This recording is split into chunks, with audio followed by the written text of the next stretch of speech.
Boa noite para todos. Bom, eu sou Pedro Alexandre Sanches, sou jornalista, vou mediar um debate entre esse cara, Paulo Henrique Amorim, e esse cara, Luiz Nassif, que não chegou ainda, porque tá parado no trânsito. Eu também estava até alguns segundos atrás, aí todos os motoristas ao redor xingando o Haddad, dizendo que a culpa é dele, a cidade toda parada, o centro da cidade todo parado. Não sei de quem é a culpa, mas peço desculpa para vocês pelo meu próprio atraso e sei que o do Nassif é pela mesma razão que a minha. E aí a gente vai começar já com o Paulo Henrique. O Nassif não está aqui, mas está bem perto. Acho que está na Avenida São Luís, segundo a Bia falou. E, bom, é o seguinte, esse aqui é o segundo debate do ciclo Ideias Online, Informação, Arte e Cultura Digital, que tem patrocínio do Ministério da Cultura pela Lei Rouanet e é uma realização do Centro Cultural Banco do Brasil. O tema que a gente vai tratar hoje é jornalismo digital e nós estamos com nada menos, nada mais do que os dois jornalistas que são os responsáveis pelo primeiro momento dessa travessia dos meios que a gente conhecia até então. Pois é. E, então acho que eles têm muito a falar. Eu vou passar já a palavra para o Paulo Henrique e pedindo, eu sei que você fez as suas próprias mal traçadas linhas, como você disse, e você vai conduzir como você achar melhor, mas eu emendaria uma pergunta que é assim, de como essa travessia vem sendo feita, que você contasse um pouco, resumisse um pouco a tua trajetória dentro do que a gente pode chamar de jornalismo digital. Embora você trabalhe também na TV, você esteja presente em dois meios. Bom, contigo. Bom, muito obrigado, boa noite. Aproveitando então essa sugestão do Pedro, farei aqui um breve resumo da minha longa trajetória.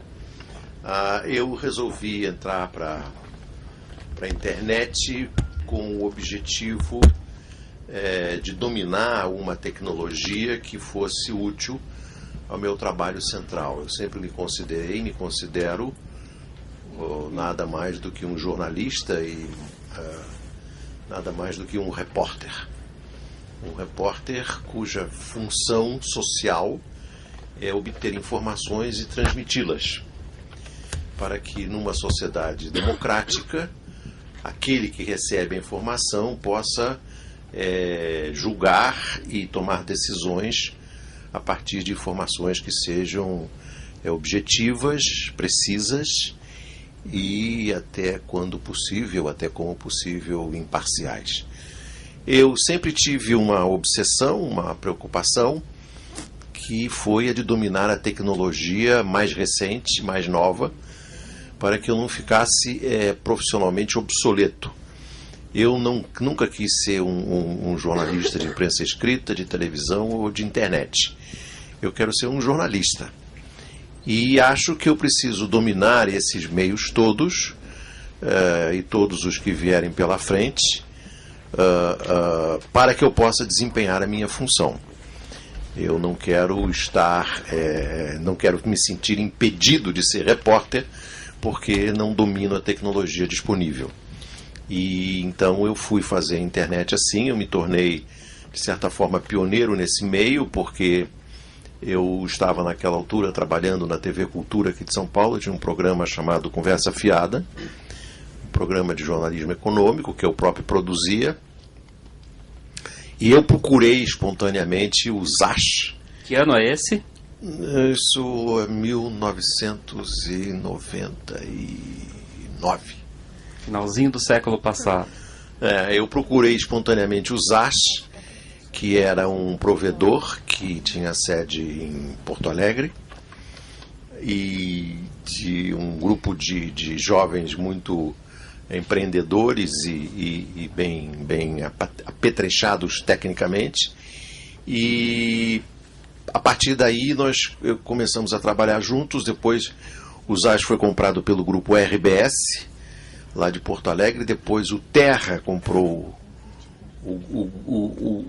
a RBS, e eu cheguei até a trabalhar no Terra, mas por um pouco período, e depois fui embora. Depois eu fui contratado pelo UOL, fiz lá o UOL News, que era uma tentativa de fazer jornalismo de televisão na internet, retumbantemente fracassada, e acabou sendo um jornalismo de análise, digamos, instantânea na internet. Aconteciam os fatos e nós tínhamos uma pequena equipe que procurava especialistas que pudessem, com a minha intermediação, com a minha entrevista, interpretar aqueles fatos.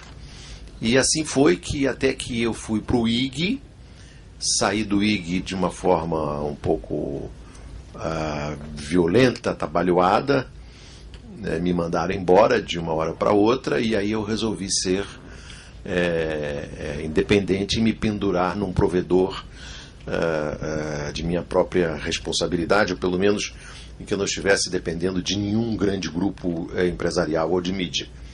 E com a ajuda da minha editora e diretora executiva, a Georgia Pinheiro, eu consegui montar um portal Conversa Fiada, que hoje está pendurado num provedor que tem sede em Orlando, na Flórida, e fiz isso de propósito porque, enquanto estive aqui, eu fui vítima de vários ataques de hackers e saí do ar em momentos difíceis. Então, lá fora, na Flórida, aparentemente tem sido mais seguro porque nunca mais me tiraram do ar. Você é um exilado morando no Brasil. Mais ou menos, mais ou menos. Bom, o que eu me preparei aqui para expor como base da nossa discussão, e evidentemente o mais importante será o que nós viermos a conversar na parte de perguntas e respostas, com a ajuda do Nassif.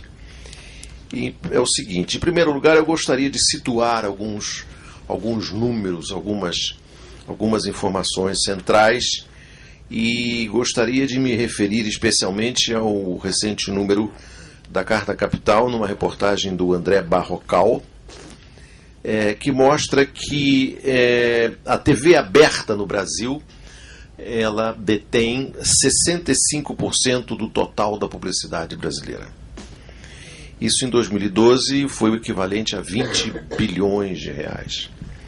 Da televisão aberta, da publicidade na TV aberta brasileira, a Rede Globo detém 80%. Ou seja, a TV Globo tem 80% de 65% de toda a televisão, de toda a publicidade no país. Se você levar em consideração que a Globo tem também jornal, tem revista, tem rádio e tem portal na internet, você verá que a participação da Globo, na verdade, é muito maior do que a participação dela de 80% sobre 65%. De 2000 a 2012, o governo federal gastou 12 bilhões de reais em publicidade na televisão, e a Globo ficou com 50% dessa verba. De 2003 a 2012, os gastos do governo federal em TV aberta caíram de 61% para 43%. A audiência da Globo caiu de 56% em 2004 para 42% em 2013. Mas como a percentagem da TV aberta cresceu em relação à percentagem da publicidade no rádio, no jornal e na revista, só não cresceu mais do que a percentagem dedicada, ainda ínfima, à internet. Como a percentagem da TV aberta cresceu, a Globo passou a receber mais dinheiro público, embora a audiência dela tenha caído, embora o governo federal tenha botado menos dinheiro em televisão. Em 2000, a Globo recebeu do governo federal 370 milhões de reais, e em 2012 recebeu 500 milhões de reais. Essa é uma situação paradoxal para um regime chamado de democrático. Nós sabemos que na própria imprensa digital, recentemente o blog Cafezinho, no Rio de Janeiro, do Miguel do Rosário, revelou que a Globo deve aproximadamente 1,2 bilhão à Receita Federal em impostos não pagos. Apesar disso, a Globo continua a receber recursos do governo federal e o ministro da Fazenda, Guido Mantega, não responde a uma interpelação do senador Roberto Requião, do PMDB do Paraná, que perguntou se a Globo vai pagar o que deve à Receita Federal. E o ministro da Fazenda, que é responsável pela Receita Federal, não deu informações ao senador Requião até agora. Temos diante de nós agora, no Congresso Nacional, uma discussão muito importante sobre o Marco Civil da Internet. O Marco Civil da Internet tem como relator um deputado do PT do Rio, o Molon, que tenta preservar a duras penas um critério muito importante, que é o critério de neutralidade da rede. Ou seja, os proprietários dos dutos por onde passam as informações na rede não podem cobrar de maneira diferente em função de volume ou de volume de dados que passam ou de volume de gastos. Isso é um pré-requisito fundamental para haver democracia na rede, para não haver discriminação por dinheiro. E é bom lembrar que quando houve a reforma da lei de comunicação, da lei da telefonia nos Estados Unidos... Chegou quem faltava sem querer interromper.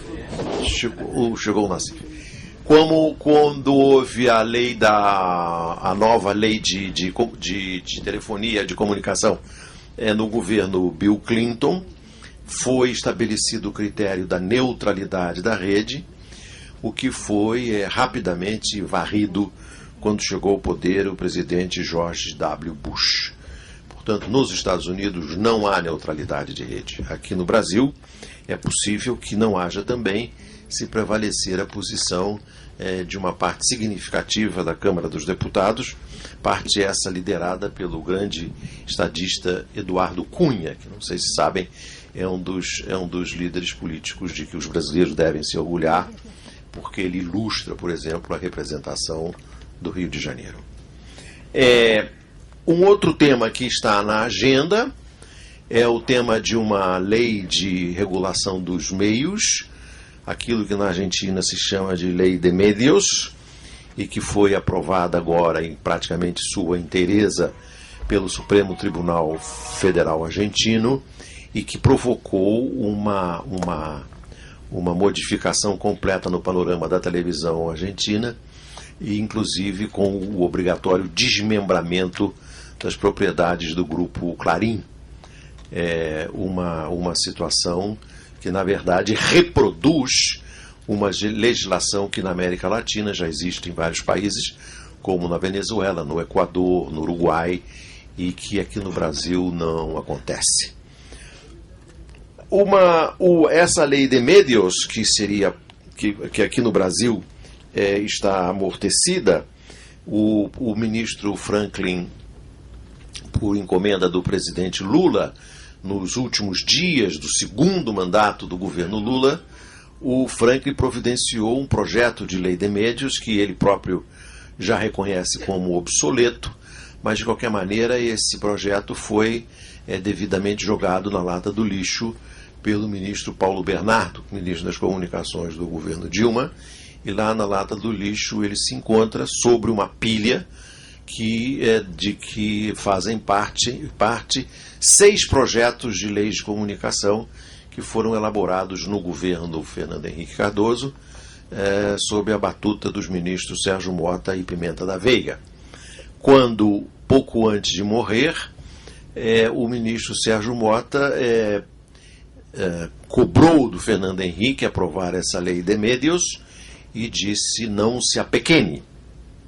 E, portanto, pode-se concluir que o Fernando Henrique se apequenou, porque ele jogou o projeto do Sérgio Mota no lixo, coisa que o ministro Paulo Bernardo também fez. A lei de médios no Brasil, na minha modestíssima opinião, não sei se o meu amigo Nassif concorda, ela só vai para frente se houver uma mobilização liderada pelo governo federal, e ela tem como princípio, qualquer que seja esse novo projeto, terá que ter como princípio aquilo que o próprio Franklin diz, que ela não deve ser nada além do que está na Constituição. E como todos sabem, a Constituição de 88 tem vários artigos que não foram regulamentados, não foram feitas leis ordinárias para tratar desses artigos, e a legislação que rege a indústria da comunicação no Brasil é uma indústria regida por uma lei de radiodifusão assinada pelo presidente João Goulart em 1963, quando havia 1 milhão de aparelhos de televisão no Brasil. E essa lei foi promulgada depois que o Congresso derrubou aproximadamente 20 vetos do presidente João Goulart, porque a bancada da televisão, liderada na época pelo senador João Calmon, do Diários Associados, conseguiu impor ao governo uma lei de radiodifusão, que é essa que beneficia a Globo até hoje. Outro aspecto que eu gostaria de observar é que recentemente a Fundação Perseu Abramo fez uma pesquisa extensa e profunda sobre o que as pessoas pensavam a respeito da lei de médios, uma lei de médios e da televisão no Brasil. E as constatações são desanimadoras. A grande maioria não sabe, por exemplo, que televisão no Brasil é uma concessão pública. A TV aberta no Brasil é uma concessão. É uma concessão de um bem público, o espectro eletromagnético, e é uma concessão, tão concessão, quanto a loja que explora o cafezinho aqui no prédio do Centro Cultural Banco do Brasil. É uma concessão, né? O Banco do Brasil pode ir lá e pedir de volta aquela lojinha que está lá. A concessão da televisão é um pouquinho mais complexo do que a loja de cafezinho aqui, mas o princípio é basicamente o mesmo. Os brasileiros não sabem que a TV é uma concessão e pensam provavelmente que a TV Globo é da família do Roberto Marinho. A família Roberto Marinho, ela tem o direito de explorar um bem público, que é aquele espectro, aquele pedaço do espectro que está lá. A Perseu Abramo descobriu também que o público brasileiro gosta muito de televisão, porque televisão oferece entretenimento, e não tem muita simpatia pela ideia de que possa haver uma legislação que venha a restringir de qualquer forma a televisão no Brasil. Outra constatação importante que devemos levar em consideração na análise sobre a imprensa digital é o fato de que no Brasil há um baixíssimo consumo de internet. Apesar dos números sempre entusiasmados e eufóricos com que a gente recebe a penetração do computador dos lares e a penetração da internet dos lares, e sobretudo a penetração da internet entre jovens, o consumo de internet no Brasil, vis-à-vis o resto do mundo, ainda é um consumo bastante restrito. Outra observação que devemos incluir nesse panorama que eu tento traçar aqui sobre a imprensa digital é o papel do Google. Não sei se os amigos e amigas sabem, mas o Google é o segundo maior recipiente de publicidade no Brasil depois da Globo. Não é a Rede Record, não é o Silvio Santos, não é a RBS, é o Google, que recebe mais anúncios do que a Record e do que o SBT. E talvez não se saiba também que o Google é hoje uma das maiores agências de publicidade do Brasil. E cada vez mais o Google fecha o cerco e restringe a utilização do Google como mídia e como instrumento de divulgação e de comercialização de anúncios àqueles que estão registrados e certificados pelo Google para trabalhar. Nós estamos vivendo um fenômeno na publicidade brasileira que é espantoso, que é a penetração maciça do Google num ambiente fechado e certificado. A outra questão que devemos levar em consideração também é que o Google, na minha opinião, é a maior ameaça que sofre hoje a TV aberta brasileira, que sofre a Rede Globo de televisão. E eu costumo dizer no meu site que o Google vai googlar a Globo. E, no entanto, a Globo tem dois baluartes, dois sustentáculos que ainda lhe permitem sobreviver de uma forma cada vez menos confortável, mas que são sustentáculos importantes. O primeiro é o chamado BV, a bonificação por volume, em que a Globo paga adiantadamente às agências de publicidade, segundo aquilo que as agências vão programar na Globo ao longo do ano. É mais ou menos como os clubes de futebol no Brasileirão, que recebem antes e, portanto, ficam na gaiola da Globo, presos à Globo, por aquilo que a Globo determinar. As agências de publicidade são obrigadas a cumprir aquilo que prometeram à Globo desde o início do ano e programar na Globo aquilo que foi pré-combinado. O outro instrumento do poder da Globo é a combinação do BV com o Ibope. O Ibope agora pode vir a sofrer uma concorrência de uma empresa alemã chamada GfK, que está sendo contratada pelas concorrentes da Globo.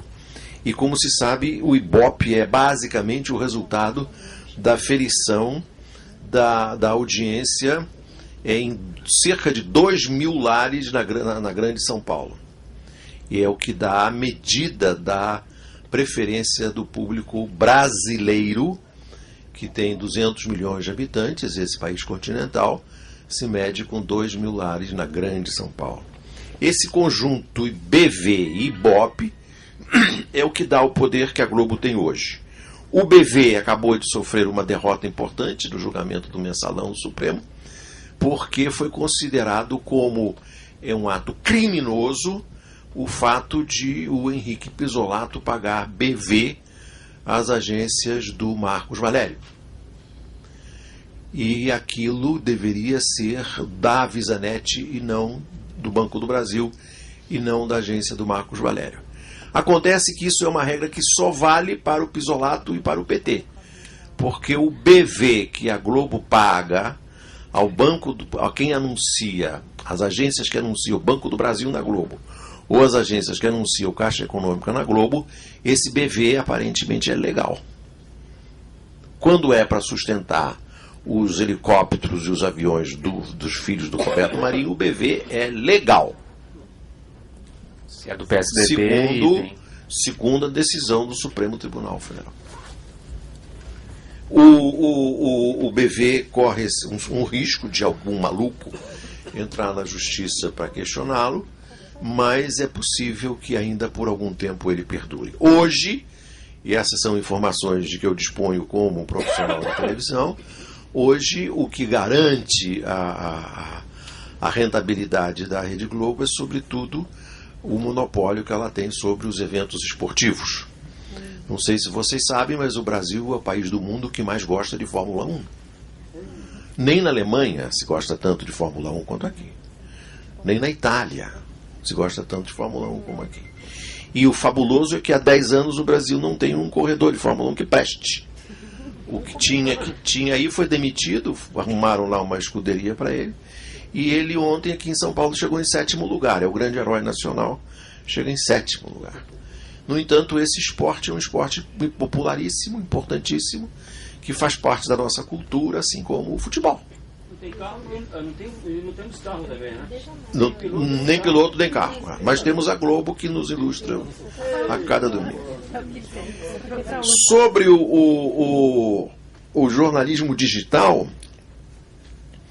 eu acredito que ele será ainda durante muito tempo, e será evidentemente liderado pelo jornalismo digital dos grandes grupos empresariais de jornalismo, que eu chamo no meu blog de PIG, o Partido da Imprensa Golpista, que é composto de Globo, Folha, Estadão e Veja.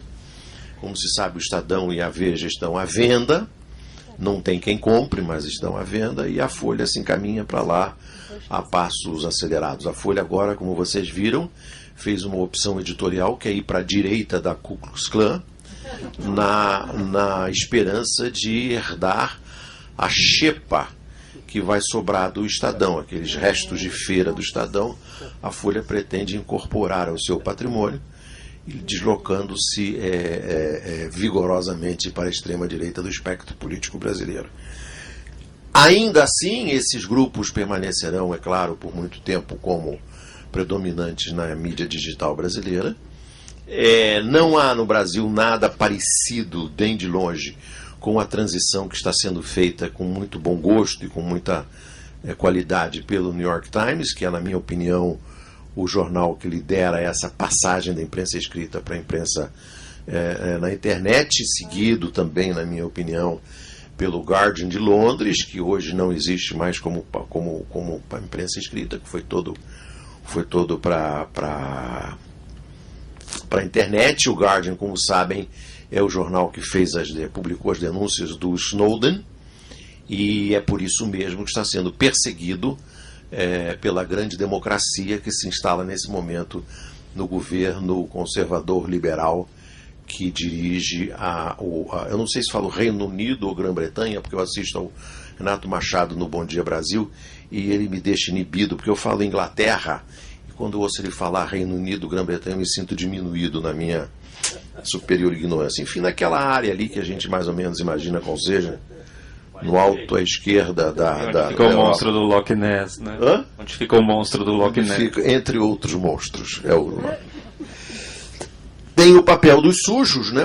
Nós jornalistas considerados sujos, segundo a denominação dada pelo José Serra, o que nos honra muito.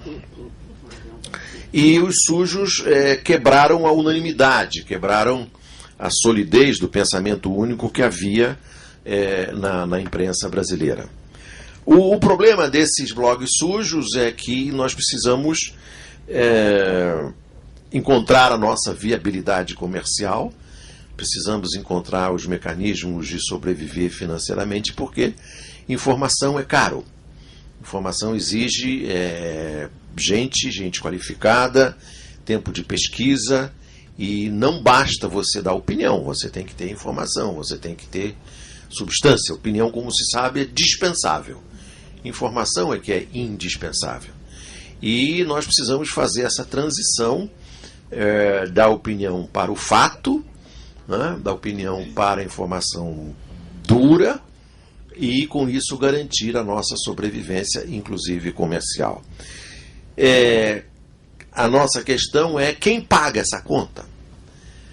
Hoje eu não sei, Nassif pode dar um testemunho dele, mas o Conversa Fiada paga as contas com muita dificuldade, tentando fazer com que ele seja autossuficiente, e muitas vezes somos obrigados a subsidiá-lo com receitas que nós obtemos no mensalão que eu, por exemplo, tenho na TV Record, que é o que me sustenta.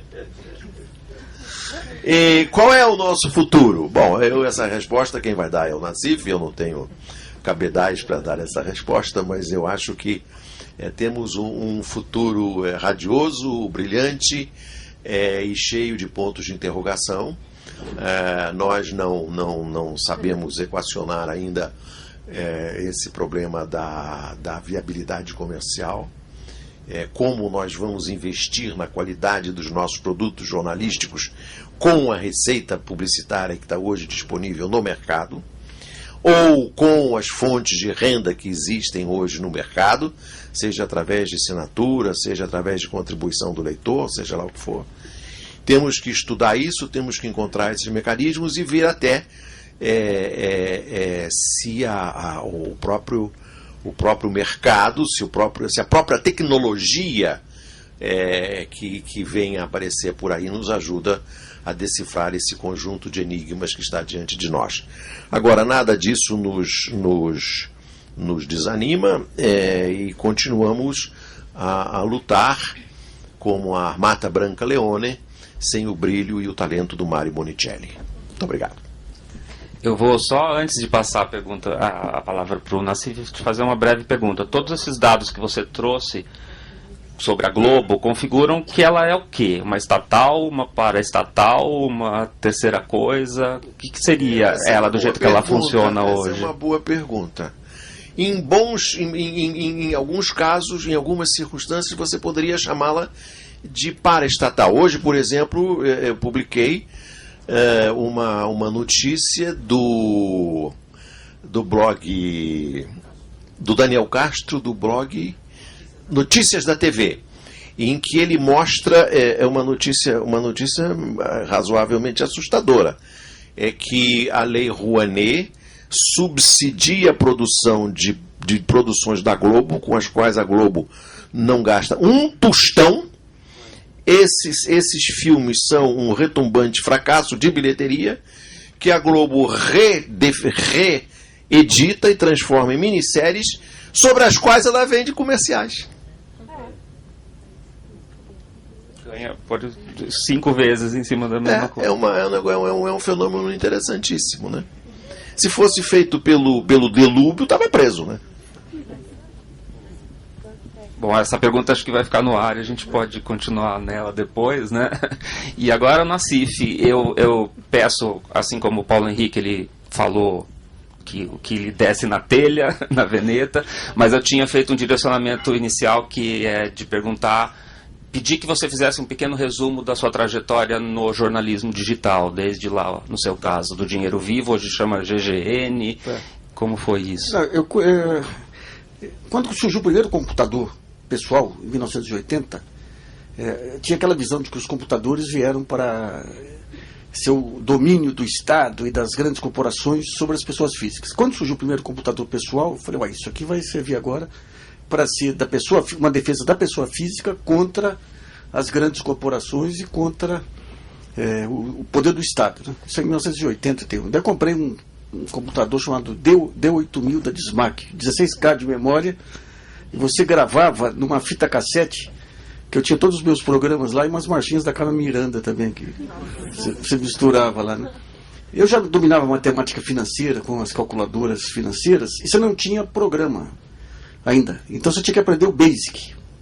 Eu aprendi o Basic até com o meu colega de curso, o Michel Levy, que hoje é presidente da Microsoft, e nós fizemos na Computique, foi a primeira boutique aqui de informática, que era do pai desse Marcelo Camelo, o Ernesto Camelo, que era frequentado. Então, quando veio a computação, eu deixei de jogar videogame, que eu era meio viciado, e fui para o computador lá. E daí eu montei um conjunto de simuladores aí de financiamentos habitacionais que permitiram em 82 a gente entrar. Eu fiz um convite para a UAB, a gente montar um seminário com todas as UABs regionais, e a UAB aqui deu um modelo de petição para entrar na justiça contra o BNH, e eu com os cálculos. Eu acho que foi a primeira grande ação contra a ditadura, do caso, através do judiciário, né? E deu certo, principalmente porque os militares também tinham financiamentos habitacionais, então facilitou. Então, a partir daí, eu caí de cabeça na computação. Eu tentei montar, quando eu montei o projeto do Seu Dinheiro lá no Jornal da Tarde, a minha ideia é que o produto era um banco de dados. E o que saía no jornal era a atualização do banco de dados. Mas na época você tinha só o Cirandão, que era da Embratel, para ter acesso. Tinha modem, não tinha internet, né? Em 86, 7, lá eu tinha meu programa de televisão, lá montamos uma newsletter financeira e eu consegui investidores para a gente entrar na primeira agência de informações online aí, foi a Dinheiro Vivo. Montamos uma estrutura de um estilo de cobertura que depois foi mantido pela Agência Estado, né? E daí você tinha grande dificuldade aqui, que era a distribuição. Tinha só uma empresa de distribuição, a CMA vendia 80 assinaturas e repassava uma. Daí eu consegui convencer meus sócios lá a ficarem sócios de uma nova empresa que estava surgindo, que era a Broadcast. A Broadcast que surgiu. Mas daí deu uma briga entre os sócios lá, e os sócios saíram, venderam a Broadcast, e o que eu tinha era uma equipe de pessoal que o Estadão contratou lá e serviu de base para a Agência Estado, para a Broadcast, até pouco tempo atrás, né? Eu montei o primeiro serviço de offline lá, através de Lotus Notes e tudo, mas dali fiz besteiras empresariais aí que acabaram tirando o fôlego da empresa, né? Então continuei com experiências na internet e quando veio a blogosfera, efetivamente, que eu caí de cabeça. Na blogosfera, a gente montou a primeira rede social para discutir políticas públicas, que foi o Projeto Brasil, em 2002. Que você passava o programa na TV Cultura, colocava o conteúdo na rede e eu tinha um acordo com o Dia. Na época o Dia estava com uma estratégia para tentar dar um upgrade lá enfrentamos problemas aí com a tecnologia e tudo, agora estamos retomando aí com o Brasilianas aí, agora eu estou participando aí desse projeto Jornal GGN, né? Então, em suma, essa é digamos, a parte. Na parte de blogs eu entrei em 2005, 2006, né? E quando eu saí da Folha, daí caí de cabeça, daí resolvi cortar todos os, digamos, queimar os navios aí para não ter retorno aí. Não voltei para televisão, tentei fazer toda a aposta mesmo na internet, né? E estamos aí, o Paulo Henrique está falando da dificuldade, aí todo mundo comemorando a proximidade do Natal e a gente correndo para fechar o ano. Bom, lá atrás, quando eu tive uma experiência pequena lá, 6, 7, quando eu denunciei umas jogadas no plano cruzado e houve uma negociação do meu pescoço com a Folha lá pelo Saulo Ramos, que era o ministro da Justiça do Sarney. Eu tinha um programa de televisão lá, O Dinheiro Vivo. Na época, o Paulo Henrique estava na Globo, eu recebi um convite para ir para a Globo e cometi a temeridade. Falei, não, eu vou ficar com o meu programinha aqui na TV Gazeta, né? E na época, quer dizer, ele conseguiu o meu pescoço na Folha, foi uma negociação só soube anos depois aí. E com esse programinha eu consegui enfrentar o Sarney lá, enfrentar depois o Collor. O Collor depois tirou o programa do ar, né? Então, quando eu fui enfrentar a Veja lá na frente, que eu percebi que a Folha puxou o tapete, na hora que a gente percebia que tinha uns sinais, digamos, de um pacto aí, que mais tarde ficou claro, né? Eu achei que a internet era o caminho. Falei, pô, se um programinha de televisão, na TV Gazeta, que entrava, tudo bem que era uma TV aberta, mas entrava só em São Paulo, em algumas outras cidades. E agora eu tenho uma ferramenta, um blog na internet que entra em qualquer computador, desde que você consiga se fazer mais conhecido na internet. Então daí eu resolvi cair de cabeça nesse modelo. E para mim estava claro, desde o início, essa revolução que hoje já é uma revolução concreta, né? Eu vou fazer um pequeno histórico aí do mercado de opinião, só para a gente tentar entender politicamente o que está acontecendo aí com essa mudança, essa revolução que ela é muito mais ampla do que uma revolução de mídia, né? Uma revolução política já teve algumas tentativas lá atrás, quando surgiu o rádio e televisão, mas sem paralelo. Se a gente for pensar política bem esquematicamente, bem simplesmente aí, você tem lá os 3 poderes, você tem lá a maneira como um controla o outro, você tem os partidos políticos, você tem as eleições. Isso aí, digamos, é a parte institucional. E depois, em cima disso, você tem a articulação daquelas forças que influenciam os poderes. Então você tem as forças econômicas, que se manifestam através de financiamento de candidatos, financiamento de partidos, né?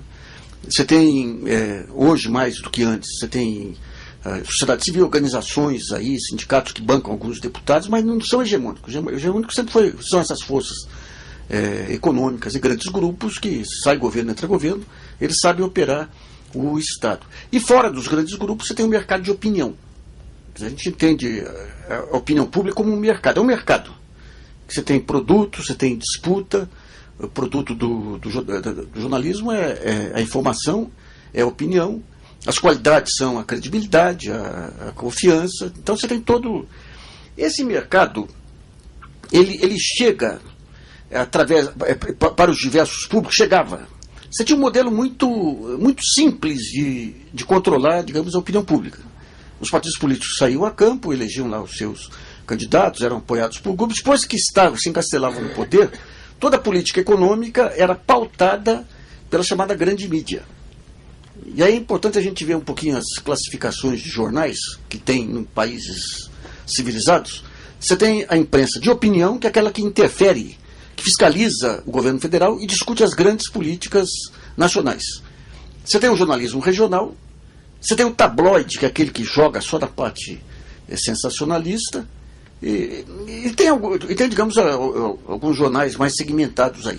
Mas essa divisão entre o jornalismo de opinião e o tabloide, ela é seguida à risca em outros países, né? Então o jornalismo de opinião tem que ser sóbrio, ele tem que trabalhar o conceito de relevância.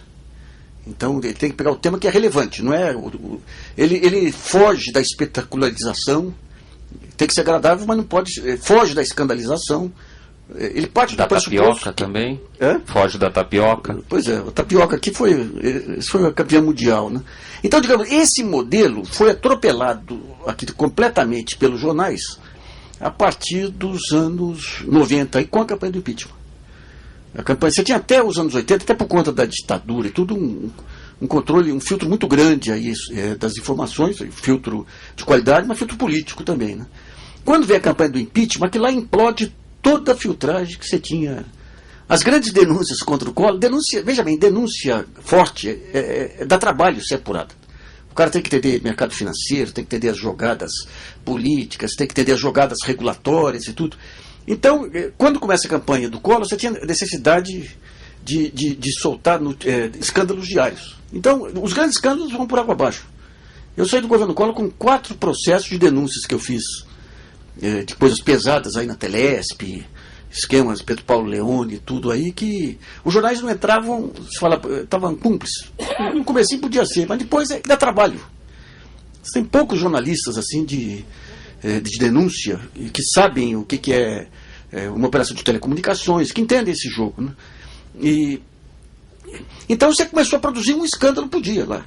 Então o Collor, quando você não tinha mais o que falar, o Collor cheirava cocaína por supositório.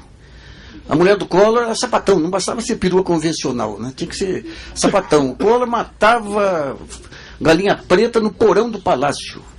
Até matar galinha preta a gente admite, mas supor que um palácio feito pelo Oscar Niemeyer tenha porão é demais. Ele não põe nem banheiro lá para não sujar a obra dele, né? Então aquilo lá rompeu com todo o mecanismo de qualidade. Então o que interessa, e os jornais, aumentou a tiragem, qualquer besteira que falava, você aceitava, porque o cara é inimigo nosso. Se é inimigo, era inimigo de todo mundo, da esquerda, da direita, da classe média. Então podia falar o que quisesse. Eu me surgi contra isso na época, até escrevi vários artigos lá, e eu podia falar à vontade, porque eu tinha sido processado pelo Collor, fui tirado do ar pelo Collor. Mas ali era um desrespeito à notícia. Não era um desrespeito ao Collor, era um desrespeito à notícia. Mas aquilo marcou, digamos, a imprensa esse período todo, né? Então esse mercado de opinião, ele pega os públicos de forma variada. Como que era o modelo antes? Os jornais, os 4 grupos aí que o Paulo Henrique mencionou, eles formavam, digamos, o primeiro círculo de opinião, chegava nas televisões, fundamentalmente no Jornal Nacional, daí se irradiava para a imprensa regional, através das agências de notícia, ou através da leitura dos jornais, para as rádios e tudo, e pegava todo o universo aí. Pegava todo o universo. Então, digamos, era um modelo que funcionava, e digamos, e os jornais, o modo de produção dos jornais, o que era? Uma redação de 140, 150, 160 pessoas, que encaixava o Brasil, que é um país complexo, que nem o Brasil, mas eles selecionavam uma parte do Brasil e traziam para os jornais. E definiam o que era notícia de primeira linha, segunda linha e terceira linha. Primeira linha, mercado financeiro. Tinha que defender taxa de juros alta, defender câmbio baixo. Segunda linha, alguma coisa que ocorria aí com outros setores, mas ia para a segunda linha. O pessoal criou esse movimento do sem mídia. A sem mídia não era só o MST. O agronegócio é sem mídia, a indústria é sem mídia, porque se concentrou tudo no mercado financeiro nesse período, né? E com isso você condicionou toda a política econômica. Toda a política econômica foi condicionada nesse modelo. Então você tinha lá os jornais e a influência dos jornais se dava onde? Se dava como? Se dava sobre a opinião pública em geral, nesses temas econômicos. Na questão do denuncismo, uma influência muito grande no Poder Judiciário, que é o mais conservador de todos, né? Então ganhou um poder de pautar o Poder Judiciário fantástico, né? Você pode ter um livro aí com 10 quilos de acusações contra o Serra, não vira uma representação. Se sai agora esse negócio aí de que o Genuíno e o Dirceu estavam sendo privilegiados, estavam fazendo necessidade em vaso comum lá, o Ministério Público do Distrito Federal entra com a representação, porque deu no jornal. Então, em cima desse poder, a imprensa ela passa a exercitar esse poder ao longo dos anos 90 de diversas formas, inclusive contra o Fernando Henrique. A partir do câmbio. Vem o câmbio, quebra todo mundo lá, tentaram derrubar o Fernando Henrique para voltar aos aos tempos de poder do Collor. Quando vem o Mensalão, você tem um outro jogo aí que eu vou contar daqui a pouquinho, para a gente voltar ao mercado de opinião aqui. O mercado de opinião, à medida que você tem a catalisação é um crime de direito econômico. Você pega esses jornais que falam muito, trouxeram de volta o fantasma do comunismo, 2 velhinhos morrendo lá em Cuba, eles falam, os velhinhos vão cubanizar o Brasil, na Venezuela. Quando você pega a literatura política e econômica norte-americana, você tem 2 modelos que são muito similares, mas muito similares. É o modelo soviético de centralização e o modelo de cartel que surge com o desenvolvimento do capitalismo americano. A base é a mesma. Você mata qualquer criatividade, você impõe um poder, você tem uma influência sobre o Estado, que você impõe um poder de julgo monumental. E a história norte-americana do século mostra nessa área de comunicação, diversas revoluções tecnológicas que aparecem, que são dizimadas pelo cartel que se forma. Então não tem nada mais parecido com a centralização soviética do que a centralização, a cartelização no setor econômico. O cartel ele mata o concorrente, usa recursos ilegais, influencia o poder público. Então é muito similar, né? Aqui no nosso caso, se você for pegar a história das comunicações aí, e como que nós chegamos a esse modelo de concessão pública, a gente vai lá atrás quando vem o telégrafo. Surge o telégrafo.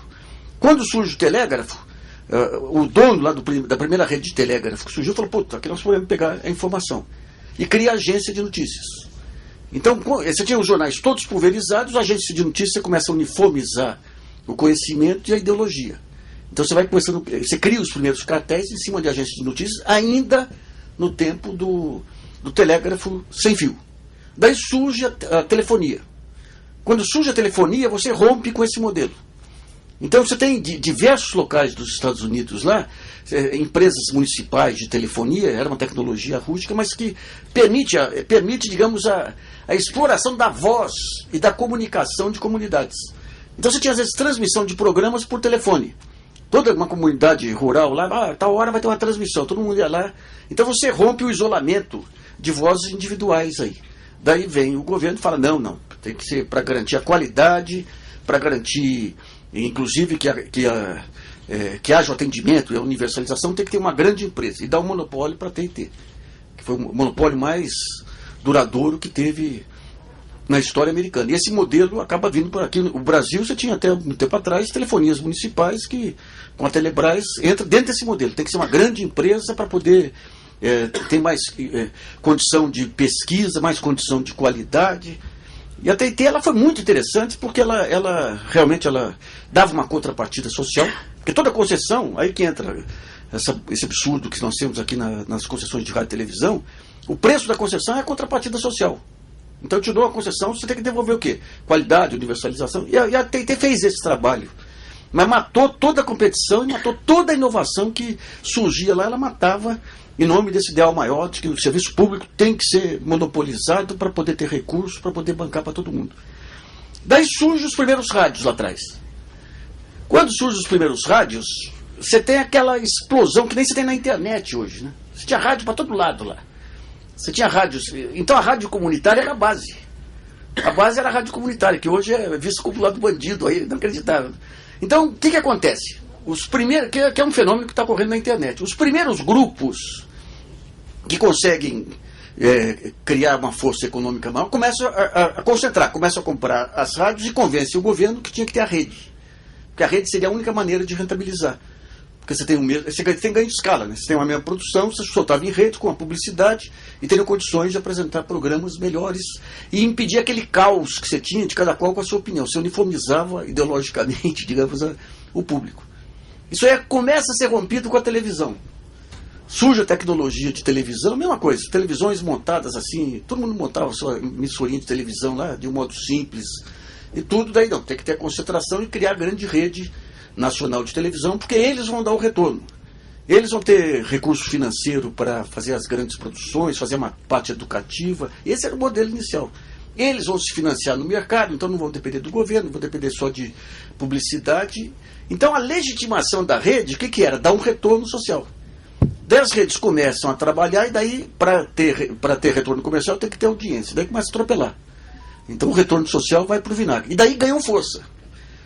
Você tem já os primeiros exemplos de manipulação, você já teve lá no telégrafo sem fio. Eu estava vendo um livro seu recentemente, você tem lá 2 candidatos, lá, o candidato das redes, dessa agência monopolista e os demais. Então, o que ele fazia? É um autor americano. O que faziam? Soltavam notícias enaltecendo as qualidades do candidato deles, que era uma besta. E escandalizando qualquer passo que dava o candidato adversário.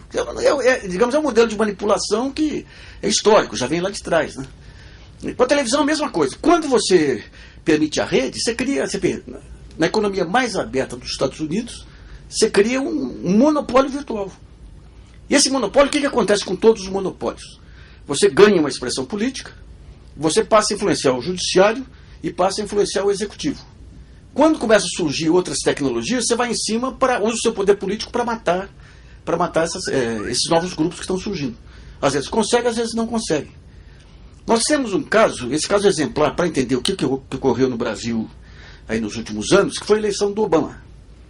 Quer dizer, lá atrás, quando o Franklin fala que está desatualizado o marco dele, foi porque lá atrás, todo mundo pensava, a gente pensava, que o grande adversário seriam as empresas de telefonia. Então as empresas vêm, você vê, quando entra a internet, você quebra todas as barreiras de entrada que você tinha para a mídia. Antes, se você quisesse montar um jornal, você tinha que ter uma grana para ter máquinas, capital de giro, uma baita equipe para fazer jornalismo, e você tinha que combater hábitos de leituras estratificados. Quando veio a internet, você não tinha nada disso. E as empresas de telefonia, numa escala muito maior, ameaçavam os grupos de mídia. Ali você percebia que o jogo ia virar. Daí você tem um modelo de atuação dos grupos de mídia para vários países que é dado pelo Murdoch, o australiano que vai lá para os Estados Unidos, compra o Wall Street Journal, compra os tabloides ingleses, tudo. Ele dá um modelo que é seguido pelo Brasil depois.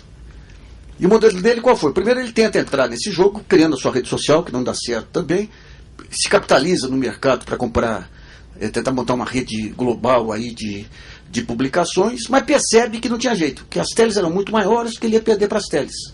Então ele fala, vamos levar a nossa disputa para o campo político. Então nós não somos mais os caras que apoiam o candidato, nós somos um verdadeiro partido político. E a campanha do Obama, eu tenho a impressão que só foi superada em baixaria pela do Serra algum tempo depois, né? Porque para competir com o Serra em baixaria, nem o Partido Republicano Tea Party lá. A única coisa que cobriu o Tea Party aqui com nós é que o Tea Party era composto só de ex-trotskistas, igualzinho aqui. Então eles fazem uma campanha utilizando todo o repertório de manipulação de informação. Como que é esse repertório? Você confunde informação com entretenimento, você passa a roteirizar as informações, e a partir de um certo momento você começa a usar recursos da dramaturgia na informação. O que era roteirizar a informação? Nós passamos pela Veja nos anos 70, você tinha o modelo Time, o que era? Na segunda-feira tinha uma reunião de pauta, tem tais temas. Você vê, hoje o ritmo é diário, lá era semanal. Então, qual que é o melhor enfoque para essa notícia ficar relevante? É tal enfoque. Então você fazia o roteiro antes. O repórter saía para pegar as frases que cumpriam o roteiro. Que o máximo disso aí foi aquele caso lá do boi mate lá, que foi um caso clássico aí das escolas de jornalismo. Né? Aquela história que a Universidade de Hamburgo tinha feito uma pesquisa, aí juntou boi com tomate e deu um boi aí. O Dr. McDonald's, que era o sujeito que fez isso, um boi que já vinha com molho de tomate. Né? E a Veja acabou. E como que era a dramaturgia aí? Vamos pegar uma declaração de um brasileiro aí para convalidar. O repórter chega lá num especialista da USP. Olha, o que você acha dessa experiência de boi com tomate? É impossível, isso não existe. Ué. Mas suponhamos que fosse possível. Seria a maior revolução da história da genética. Segundo o fulano de tal, é a maior revolução da história da genética. Então, digamos, esse modelo de dramaturgia, mas você tinha um ponto lá. Você manipulava muitas vezes o enfoque, mas os fatos, você se apegava aos fatos. Até com um nível de detalhe até que irritava. Sabe? Fulano de tal teve um almoço, o cara sorveu um vinho marca X lá, depois palitou o dente, todos aqueles detalhes irrelevantes, mas você punha o fato para mostrar que isso aqui não é espetáculo, isso aqui é o seu fato aqui. E depois você manipulava a interpretação. Com o tempo, você foi perdendo talento, você passou a manipular tudo, né? Então, quando vem o Murdoch lá, o que ele faz? O Obama era filho de terrorista, não era americano, era todo tipo de baixaria. A campanha do Obama, ele não deu uma entrevista para a rede de televisão e para jornais. E quando terminou a campanha, ele chamou na Casa Branca o presidente do Google, o presidente do Facebook e da Apple, e simbolicamente ele mostrou que era o começo de uma outra era. O que aconteceu lá, que foi muito interessante, porque também aconteceu aqui. Os jornais vinham às redes sociais e falam quem que é o grande perfil de rede social. É o jornal. O jornal é o maior perfil, mas é um perfil. Então você cria o boato aqui e usa a rede social para espalhar o boato. E o que aconteceu lá? Gerou, que nem aqui no Brasil, uma reação espontânea de anticorpos que passaram a combater toda aquela sorte de manipulação. Então a campanha do Obama foi vencida nas redes sociais sem ter aquela articulação que o Tea Party já tinha feito, que o Murdoch já tinha feito, juntando rede social e mais os factóides que eles geravam aí na Fox News. Aqui no Brasil, o que acontece? Você tem os grupos aqui, eles se enfraquecem muito aí com a mudança de câmbio e entendem que vem um mundo novo pela frente, que eles não tinham a menor ideia como queriam se comportar nesse mundo, e tendo como grandes adversários futuros aí as empresas de telefonia. Então você tem um pacto que vem em 2005 repetindo ipsis literi o que ocorreu com o Obama lá.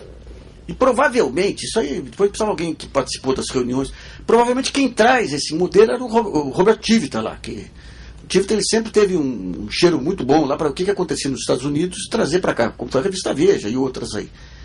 Então ele percebe aquele estilo profundamente agressivo, ele traz, o primeiro que pratica esse estilo era o Tales acabou falecendo aí um tempo depois, foi diretor da Veja, depois foi diretor editorial, e tinha uma coluna lá, e aquele negócio escatológico, aquela agressividade já preparando esse campo.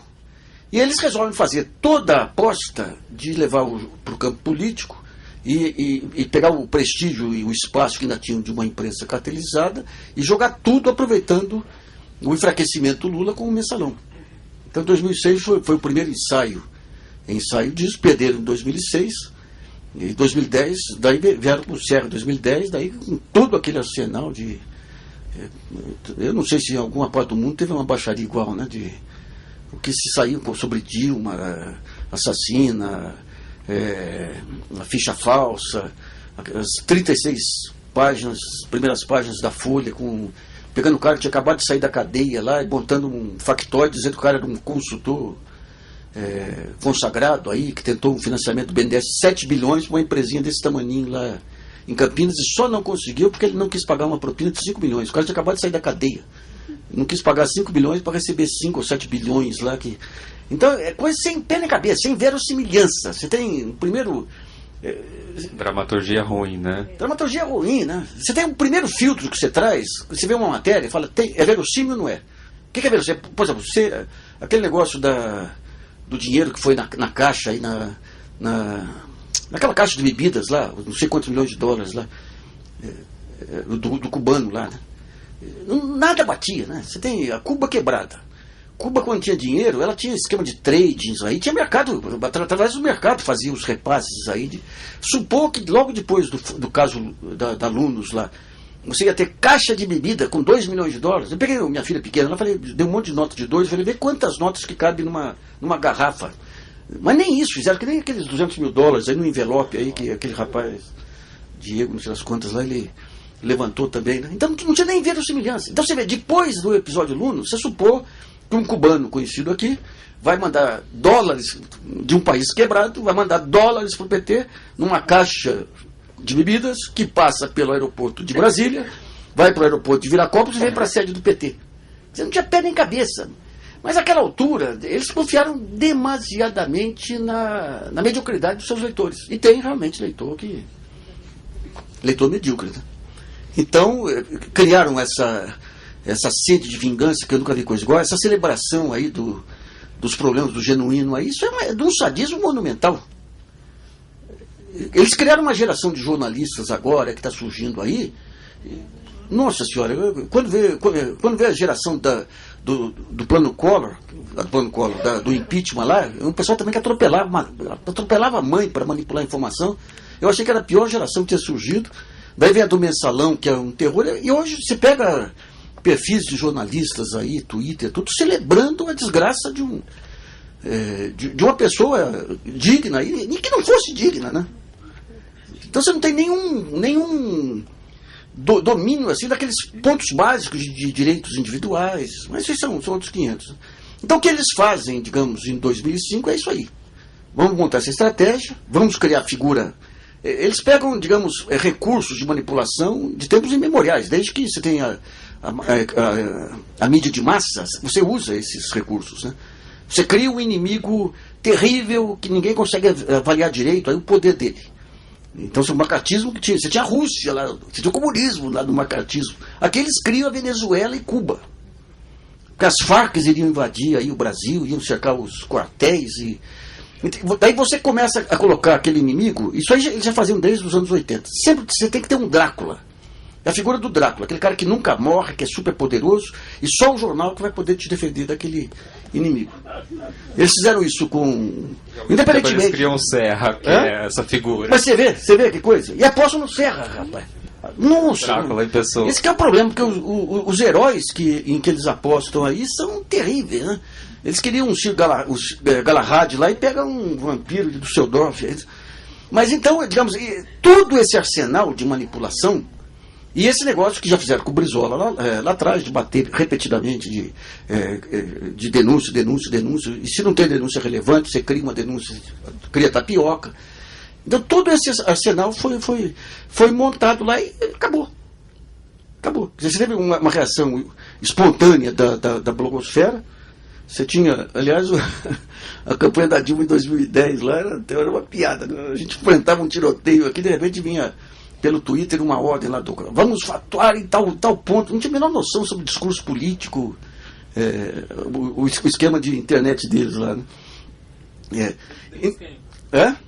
Da campanha da Dilma. Pegaram o pessoal bom de redes sociais, mas que não era bom de discurso político. E ali e daí a gente entra num ponto interessante. O que está acontecendo daqui para diante? Esse modelão, ele implodiu. Então, o primeiro ponto que ocorre é o seguinte: essa implosão, ela afeta toda a estrutura institucional brasileira. Em junho, você teve aquela reação de junho, aquela insatisfação difusa, generalizada. Quem tentou tirar a casquinha, levou. O próprio PT, quando foi pra rua lá, levou. A Globo toda celebrou aquele negócio lá, levou merda lá no prédio dela também. Então isso por quê? Porque o modelão, aquele modelão que eu tinha descrito lá, de os partidos, aqui os três poderes, os partidos, as influências econômicas e o mercado de mídia influenciando as políticas públicas, implodiu. Então o que você tem hoje? O primeiro ponto importante, até para entender o jornalismo digital, assim, acabou o monopólio da notícia pelo jornalista. Por exemplo, nós temos aqui um encontro. Aqui, para virar notícia, tinha que vir um jornalista aqui, que ia acompanhar o encontro, ele ia dar um enfoque que ele achou mais relevante.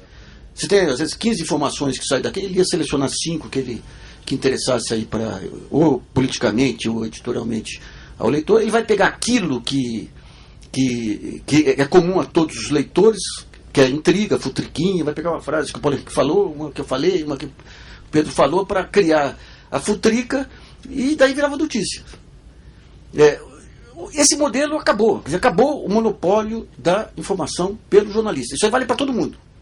Então hoje qualquer grupo, qualquer pessoa hoje, ele pode manifestar sua opinião na internet. E vão se agrupando em pessoas com pensamentos similares aí, criando as suas mini-redes aí e se relacionando umas com as outras. Isso aí significa mudanças monumentais nesse modelo político que nós conhecemos aí de 2 séculos para cá. Porque você não tem mais, digamos, hoje o poder, vamos pegar o poder dos jornais hoje, é difuso. Solta uma matéria aí, a blogosfera vem, bate e desmonta aquela matéria. O poder da blogosfera hoje é relativo também. Não tem. De repente você coloca um tema qualquer lá, vem o seu leitor e te desanca também. Então, isso, aliás, é uma armadilha complicada, porque se você fica refém do que o leitor quer, você está perdido também. Porque um dia eu coloquei uma matéria desancando o Serra, falei, mas foi um bom ministro da saúde lá. Já veio um leitor, pediu para sair do blog solenemente, porque eu elogiei o Serra. Então, Então, nesse novo modelo, o que vai acontecer? Todas as associações, organizações, eles vão ser os donos da sua informação. A BIMAC, o MST. É importante ver que os movimentos sociais ganharam uma dimensão, primeiro através da internet, das redes próprias que tinham aí, dos blogs lá atrás. Esse movimento fantástico aí das mulheres, como é que chama? Hã? Não. É esse que é internacional hoje, é que tem de vez em quando. Hã? Não, é mulheres. Fêmea, lá da Rússia. Qual? A Marcha Mundial das Mulheres. É um negócio fantástico. É um negócio fantástico que você consegue juntar, fazer articulações internacionais, aí usa na internet. Então, digamos, isso aí tudo, ele traz um mundo novo que está sendo desbravado. Então, você tem algumas lições. Primeiro, o Paulo Henrique falou do negócio de TV, da TV aberta. Lá nos Estados Unidos, hoje, 55% da audiência das TVs abertas passa pela internet. Ou seja, acabou aquele poder de você controlar a frequência.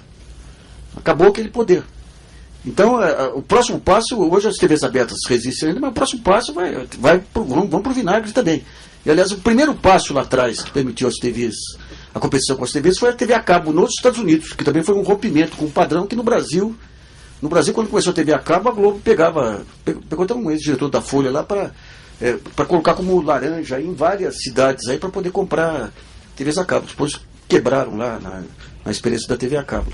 Então esse novo modelo é interessante. Primeiro você tem uma dispersão total. Hoje você tem um caos. E um caos complicado, muito polarizado. Nassif, não pode estar se criando o próximo cartel. Você tem o risco do próximo cartel, justamente, a gente está discutindo a neutralidade da rede e tudo, porque você pode ter um processo semelhante ao que você teve com rádio e você teve com televisão. Né? Agora, só para encerrar essa primeira parte, nesse novo modelo aí, os partidos políticos implodiram também. Você tem o seguinte, vamos pegar os grupos aí. Você tem grupos que defendem posições aí em relação ao aborto. Os grupos de mulheres, os grupos de gays. Você tem os grupos de educação inclusiva. Você tem os grupos religiosos. É uma multiplicidade tão grande que você não comporta mais dentro de um partido político. Então os partidos estão perdidos aí. Você pega agora, por exemplo, o negócio de educação inclusiva, que é um baita de um avanço aí, mas você tem uma força política da PAI. Então você tem parlamentar do PSDB e do PT, a Gleisi, o Flávio Arnes, Álvaro Dias, tudo no mesmo campo. Por quê? Porque a parte imediata não tem uma linha. Como que nós, como partido, nos comportamos em relação a tal e tal tema? Porque tudo pulverizou. Então no começo você tem um caos. E daí dentro da internet, o que acontece que a gente... no novo jornalismo. Você tem o jornalismo militante, você tem o jornalismo não militante. Hoje em dia, o jornalismo militante, você fala para convertido. Então quando você tem esses mapas aí que traçam de Twitter e tudo, aqui é o grupo da direita, aqui é o grupo da esquerda, que poucos se comunicam. Então você tem o grupinho daqui, outro grupinho dali. Então, digamos, isso aí tudo lá na frente, você vai ter, vão surgir novos personagens. Vão surgir, por exemplo, os campos de mediação. Eu tenho que ter um campo aqui que venha o cara do PT, o cara do PSDB, o cara que não tem partido, para discutir, para tentar chegar a consenso. Mas enquanto você não tem um consenso, você abre espaço para selvageria. O que nós estamos vendo hoje de Joaquim Barbosa, essa maluquice que ocorreu aí no Supremo, a celebração do linchamento aí por parte da mídia, tudo está dentro desse espírito que você implodiu totalmente aquelas formas de controle e você não tem a figura do estadista. E é nesses momentos que o estadista surge uniformizando o discurso, dando um rumo, definindo os espaços, né? Então a gente vai ter muita guerra pela frente ainda, mas você vai ter uma reorganização da informação em outras bases. Né? Esse negócio da governança, por exemplo. Nós estamos fazendo um seminário quarta-feira em Brasília e sexta em São Paulo sobre a justiça e as novas mídias aí. Porque o Poder Judiciário só faz seminários com a velha mídia, né? Eles têm que entender esse novo campo que está surgindo. Então, de um lado, você tem, por exemplo, a lei de transparência que permite você entrar cada vez mais em tudo quanto é banco de dados. Você pega o Poder Judiciário, vamos pegar o impacto do Poder Judiciário. O mensalão foi fantástico, foi um divisor de águas, porque o Poder Judiciário, as formas de influência, de interferência eram muito sutis. Tinha uma interpretação aqui, você falava qualquer coisa, olha, mas tem um absurdo aqui, porque qualquer que seja a teoria, ela não, tem uma lógica humana que quem tem raciocínio olha e fala, não é possível que justifique isso. Mas daí vem o cara, faz 14 citações aí para justificar o injustificável, né? Com o mensalão, você trouxe de uma forma tão explícita essa manipulação que criou está criando anticorpo em todo o sistema judiciário. Porque eles falam, não, domínio do fato. Todo mundo fala do domínio do fato. Mas nós estamos na era da internet. E daí vem lá um aluno do professor alemão que desenvolveu a teoria do domínio do fato e fala, não é nada disso. O domínio do fato não é para agravar pena de ninguém. Isso é uma loucura. O domínio do fato, pelo contrário, é uma teoria para reduzir penas aí, passando aí. Tem as interpretações. Então você não é especialista, você começa a ver aquelas sintonias e daí você começa a ver a manipulação do judiciário. Então o judiciário vai ter problemas terríveis. Porque por outro lado também você tem um conjunto de fatores que são de direitos individuais, que são sagrados, que a opinião pública não aceita, pô. Essa maluquice do mensalão, gente, se tem culpa, tanto faz o tamanho da pena. Pô. E eles querem pena de morte, até se for o caso. Não sabem fazer a gradação, não sabem discutir o que é agravante, o que é atenuante. Então o Poder Judiciário, por si, ele já teria muita dificuldade de exercer a justiça. Agora, com o mensalão, escancarou uma submissão ao clamor das ruas, aí, que vai contra todo o princípio que você tem de juiz. A figura do juiz, que você vê, aquele que está na sua sala, ele e a sua consciência decidindo. De repente vem o mais alto tribunal do país e põe uma politização, uma partidarização maluca, né? Então você tem todos esses problemas que vão estar nesse outro campo aí, né? Você tem a questão do partidarismo, a questão das interpretações. O Supremo tem decisões fantásticas em defesa de minorias, avanços fantásticos ali. E daí, quando eu coloco no blog isso, o pessoal fala, como? Mas esse é o Supremo que fez essa manipulação. Então todo mundo, todos os atores, inclusive nós, blogueiros e tudo, a gente vai ter que ter uma maneira de atuar dentro desse ambiente que é totalmente aberto, que vai mudar hábitos para todo lado, né? E os jornalões, concordo com o Paulo Henrique, eles vão manter ainda protagonismo durante algum tempo, mas o modelo deles melhorou. Não dá mais. Então seria o seguinte, os jornalões fechados, donos da opinião, não pode abrir mão da informação, porque é o seu último ponto de poder, vão morrer abraçados a ela. Por outro lado, as redes sociais gerando uma informação caótica, mas muito rica, desorganizada e desestruturada, e você vai ter novos modelos que vão surgir, que vão ter que trabalhar com ferramentas de gestão do conhecimento, em cima daquelas massas de informação, para estruturar, cada qual em sua área, estruturar e colocar uma ordem na discussão. Até que muitas instituições tradicionais, elas vão servir de parâmetro. Eu quero saber a discussão sobre o PAC, pô. Não confio nos jornais porque manipulam para um lado, outros manipulam para o outro. Quem que é o mediador? Vai ser o Instituto de Engenharia. Eu tenho uma discussão sobre tal coisa. Quem pode ser mediador? A OAB. A OAB hoje, né? Não aquela daquele porcaria lá anterior lá. Então é todo um mundo novo aí que às vezes dá um arrepio, porque quando você não tem os parâmetros, a tendência à radicalização e a surgir um Hitler é muito grande, né? A vantagem do Brasil, você tinha aquela piada do brasileiro no inferno, né? Você tinha o inferno americano, o alemão e o brasileiro. Todo mundo queria ir para o brasileiro porque a fornalha não funcionava, né? Aqui os nossos candidatos aqui também não funcionam, que é o Sérgio Joaquim Barbosa, né? Então fico por aqui, tá? Bom, então, 2 aulas que nós tivemos aqui, agora é a vez de vocês conversar com os caras. Tem um microfone para... tá com ela lá, quem quiser, levanta a mão, por favor. Está sendo transmitido e vai ficar depois também, não é? Vai ficar depois no site Ideias Online CCBB-SP, tá? Ideias Online CCBB-SP.com.br. A partir do dia 2 de dezembro a gente vai ter esse debate lá no site, tá? E a gente tem perguntas também da internet, a gente tem um grande público assistindo pelo Twitter ao vivo, tá? Então eu vou trazer perguntas também. Tá bom. Então começamos por...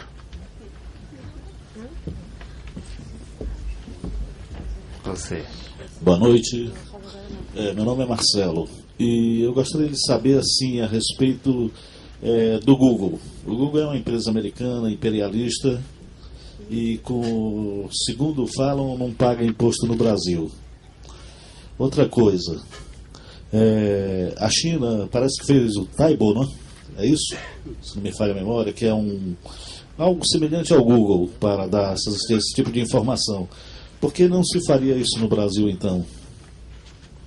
Só falar uma coisa do Google, aquilo que foi colocado aqui do BV, o bônus de veiculação, que sempre foi a principal arma aí das redes em geral, da Globo principalmente, para montar esse cartel da publicidade, que é um crime de direito econômico, né?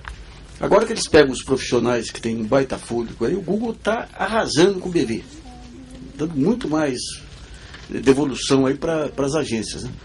A questão você tem o Google e o Facebook. A discussão do Facebook é o seguinte: por que, digamos que eu queira montar uma rede social brasileira aqui, qual o maior empecilho que eu vou ter para montar a rede social brasileira? É que o Google já tem audiência. Então as pessoas vão onde elas sabem que vão encontrar outras pessoas. Isso aí é uma barreira de entrada. Isso aí é um novo cartel, não é? É um cartel. É um cartel. A solução, eu dei escrevendo sobre isso há algum tempo, a solução seria a portabilidade. Por exemplo, quando você tem hoje aí os sistemas operacionais, a própria lei da transparência aí, ela obriga que tudo seja feito numa mesma linguagem que possa ser compartilhado. Então o que vai acontecer mais adiante, sempre demora muito, porque a parte jurídica sempre é mais lenta. Você vê quanto tempo que levaram para enquadrar a Microsoft por prática monopolista, né? Então, para a rede social, o caminho seria a portabilidade, ou seja, o Facebook, o Facebook hoje, por exemplo, ele permite que eu jogue conteúdo meu no Facebook, mas não permite que saia conteúdo do Facebook para mim. Então tem que ter uma regra permitindo a rua de duas mãos. Quem quiser disputar, disputa com as ferramentas. Eu disputo o mesmo público, a mesma conversa, quem tiver a ferramenta melhor. Então esse é um ponto, né? No caso do Google aí, tem essas barreiras de entrada que o Paulo já mencionou. Agora você tem as regras de uso de banco de dados aí que tem que ser bem trabalhadas, né? Esse negócio da espionagem norte-americana, já há 5 anos, 6 anos, que no tempo do Bush você já tinha todo isso aí já mapeado e denunciado lá fora, né? Eu não sei se o o fato de ter banco de dados no Brasil pode ajudar um pouco, né? Agora é complicado pelo seguinte, não é uma tarefa fácil até se descobrir a medida certa aí, porque se de um lado ele tem todo esse poder, de outro ele abre um mundo de informação e de possibilidades para o conhecimento que é enorme, né? Então você vai ter que discutir muito até encontrar um meio termo que impeça esse predomínio massacrante dele aí, mas sem perder as qualidades dele aí, né? Algo a acrescentar, Paulo Henrique? Só para confirmar, o Google não paga imposto de renda aqui. A ideia de fazer com que as informações do Google fiquem aqui e não lá nos Estados Unidos, que estava no projeto do Marco Civil da Internet, já saiu do Marco Civil, vai ser negociada depois. Também a questão dos direitos autorais, que era uma pretensão da Globo, o Molon tirou da discussão do Marco Civil. O Marco Civil agora basicamente vai discutir a questão da neutralidade da rede e a batalha aí entre os que defendem a neutralidade da rede e as companhias telefônicas que têm como seu principal instrumento de ação parlamentar o Eduardo Cunha. Essa aqui é a questão. Alguém? Acho que algumas pessoas tinham levantado a mão, mas eu não estou conseguindo controlar daqui. Fica com elas. Ah, sim, ali.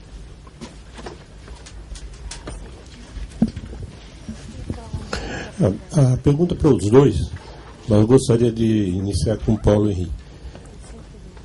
Porque você falou a respeito da coisa da verba de publicidade. Então nós temos, até onde eu sei, aliás ontem eu participei de uma conversa e perguntei isso também para pessoas ligadas à comunicação. Até onde eu sei, não existe lei federal, estadual, municipal, que seja, que determine, vamos começar pela esfera federal, determine que o governo invista 90%, 80% da sua verba de publicidade. Você falou da Globo, que todos sabemos, enfim. Não existe. Não existe uma lei.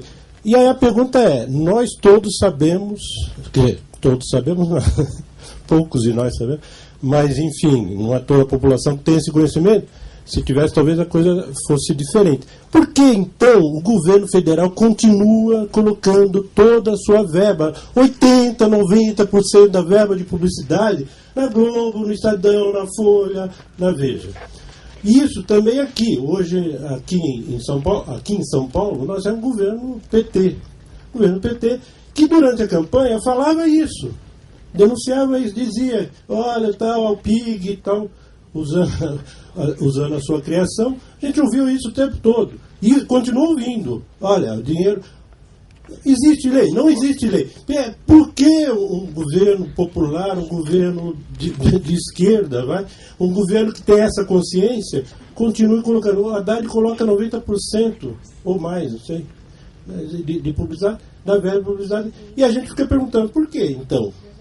Porque eles vão continuar a manipular à medida em que tiverem o dinheiro, né? Pelo menos o dinheiro público. A expressão PIG não é de minha autoria, é do deputado Fernando Ferro, do PT de Pernambuco, que criou essa expressão para designar um comentário do Ali Campbell feito no jornal Globo, e ele cunhou a expressão partido da imprensa golpista, e eu me apropriei dela e de vez em quando eu dou crédito ao deputado Fernando Ferro. Mas o fato é o seguinte: o governo continua a fazer publicidade no PIG, especialmente da Globo, porque o governo do PT tem medo da Globo.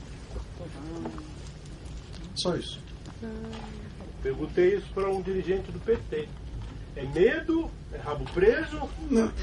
Olha, imagine que não fosse um governo de esquerda. Ou por quê? Porque eles têm a grande audiência. O que eu vivo... Não, tem audiência também, mas essa audiência é qualificada. A Globo... Olha, o Roberto Requião foi eleito governador do Paraná, e um dos primeiros atos dele foi suspender toda a publicidade do Estado. E pegou todo o dinheiro da publicidade e botou na Secretaria de Educação. E se reelegeu. É uma questão de ter ou não ter vitamina política. A Cristina Kirchner enfrentou a Globo.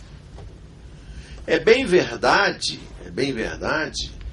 que a Cristina Kirchner conseguiu fazer o que ela fez com alguns elementos que não existem no Brasil. Por exemplo, a concepção da lei de médios na Argentina é resultado de um esforço muito grande feito na academia argentina.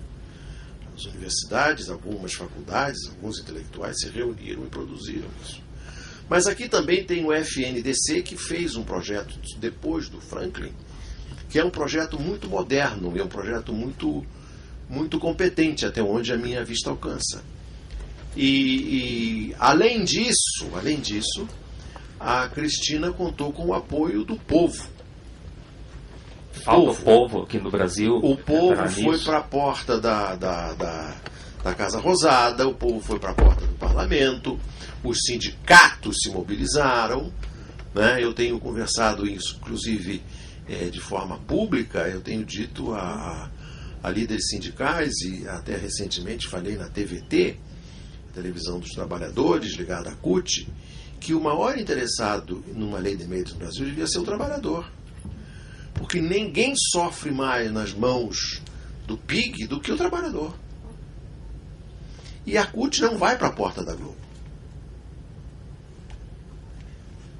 Lá, o Partido Peronista foi para a porta da Globo. Você saberia explicar por que essa diferença entre Argentina e Brasil, por exemplo? Bom, aí eu convido vocês a assistir o filme Juan y Evita, que é a história do romance do Juan Domingo Perón com a Evita Perón, e vocês vão ter um pouco da resposta a essa pergunta.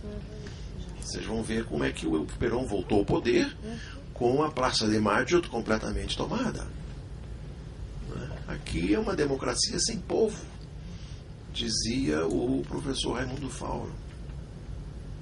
E só numa democracia sem povo é possível, num país de 200 milhões de habitantes, ter uma lei de radiodifusão promulgada no ano de 1963, que regula as atividades dessa indústria até hoje. Nesse momento da era digital, como é que pode 33 milhões de analfabetos? Espera só ele te entregar o microfone para ficar registrado. Eu não sei. Como pode um país, né, na era digital, com 33 milhões de analfabetos e mais de 6 mil favelas pelo país, como é que é isso? E esses impostos altíssimos, por que a Dilma abaixa os impostos, dando preferência que o brasileiro vai comprar lá fora, gastar 2 bilhões de dólares lá fora, né?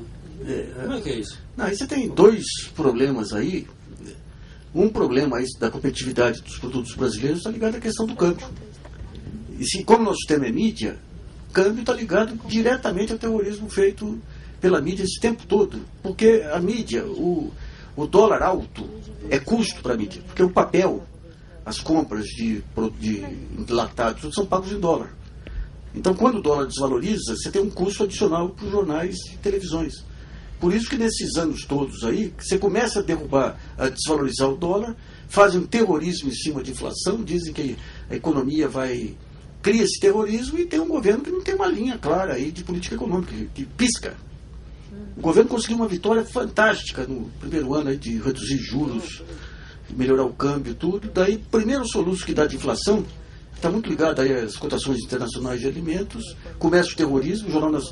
Pô, você tinha uma primeira página do Estadão dizendo que as famílias estavam retomando os hábitos dos tempos de hiperinflação. A hiperinflação era 12% ao mês, aqui nós estamos falando de uma inflação de 6% ao ano. Então esse é um ponto, né? Em relação às políticas sociais, aí teve um grande avanço, né? É que não dá para eliminar tudo de uma vez, né? Mas as políticas sociais tiveram um enorme avanço aí, mas um avanço na questão da renda, com Bolsa Família. Mas quando você pega as favelas e tudo, aí você entra aquele problema político brasileiro, né? Você tem um Ministério das Cidades que começou com belas políticas aí, mas daí você tem ampliar a base de apoio, daí entrega para isso, para aquilo. Então você não tem hoje um planejamento urbano adequado, né? Mas então é complicado esse jogo aí, por conta... É aquele negócio, você tem que pegar as brechas. O Lula pegou as brechas, aí implantou políticas sociais relevantes. O preço foi dar um banco central pro Meirelles lá, e a Fazenda pro Palocci como... Então não podemos mexer com o câmbio, não podemos mexer com os juros, porque senão... É um problema muito sério, porque a soma de pressões que caem na cabeça de um governante é muito pesada. E quando você tem a mídia pegando a primeira brecha, criando esse clima, então o sujeito não quer pagar para ver. Para você mudar câmbio, você vai ter resultados daqui a 1 ano e meio. Daqui a 1 ano e meio. Vai ter que passar uma fase duríssima aí de um aumento de inflação, de a mídia fazendo terrorismo, o mercado fazendo terrorismo. Então você fica pegando sempre o dia a dia. Então você pega o dia a dia. E nesse dia a dia você vai entrando em armadilha, vai se enredando, até não ter mais condição. Mas deixa eu pegar um ponto que foi colocado nesse negócio da Globo, de ser governo de esquerda. Se fosse um governo técnico, ia perceber o seguinte: hoje em dia a internet ela representa 15% em todo um dia de audiência. Aqui só agora que está indo para 15%, a internet era 5%. Ou seja, nem técnica. O que é dado para televisão não é nem a questão da audiência, que é uma besteira também. Se fosse audiência por audiência, ninguém ia anunciar no Globo, vai anunciar no Extra, né? No Jornal Extra, né? Então você não tinha nem isso, tinha 5%, era 6% para a internet. Mas por quê? A razão é medo da guerra final, mais do que fizeram, pô. Tem um ingrediente aí para somar o teu raciocínio, que é o seguinte: a SECOM, que faz essa distribuição das verbas governamentais, ela inclui, quando ela diz que faz uma mídia técnica, entre aspas, e dá à internet o peso que a internet tem, ela inclui na internet o Google, o Yahoo e todos esses produtos que não são produtos de internet brasileira. Inclui a própria Globo também. Inclui a própria Globo também. O site da Globo ela inclui, claro. como quiser. Então a representação da internet é uma representação deformada, mas a SECOM dirá sempre que está fazendo o que chama de uma mídia técnica. Agora tem uma ironia muito interessante aí, que quando você faz esse pacto dos 4 jornais com a Globo ela é maior, não é apenas por ser a maior, ela é muito melhor que estrategicamente para defender os seus interesses. Então quando você pega nos anos 80, você teve um pacto ali, de ignorar as diretas, de ignorar o que estava acontecendo. O seu Frias, que era um baita do empresário de comunicação, percebeu que tinha um baita público não atendido, direcionou a Folha para fazer o contraponto, pegou aquela linguagem nova que surgia também, que é a partir da Ilustrada, ele tirou uma geração de leitores do Estadão, fazendo esse contraponto. Quando a Globo vem com a Veja, com a Folha e o Estado, e faz o pacto, e os jornais entram, você não tem espaço para o contraponto. Não tendo espaço para o contraponto, quem é que define, quem é que fatura? Quem tem mais voz, quem tem mais audiência, quem tem mais... Então a Globo, ela lidera todo esse período, faz o que quer, porque não tem contraponto dos jornais para pegar aquela clientela insatisfeita que vem para a internet e para os blogs. E faz uma baita campanha para a SECOM não levar dinheiro para a internet, usando como isso quem? Os bloguinhos. Como se os bloguinhos, as gotas que viessem para os blogs fossem ameaçar a distribuição de verbas da SECOM. Quando acaba o fôlego do jornal papel, Estadão, Folha, eles pulam para a internet, a piscina estava vazia.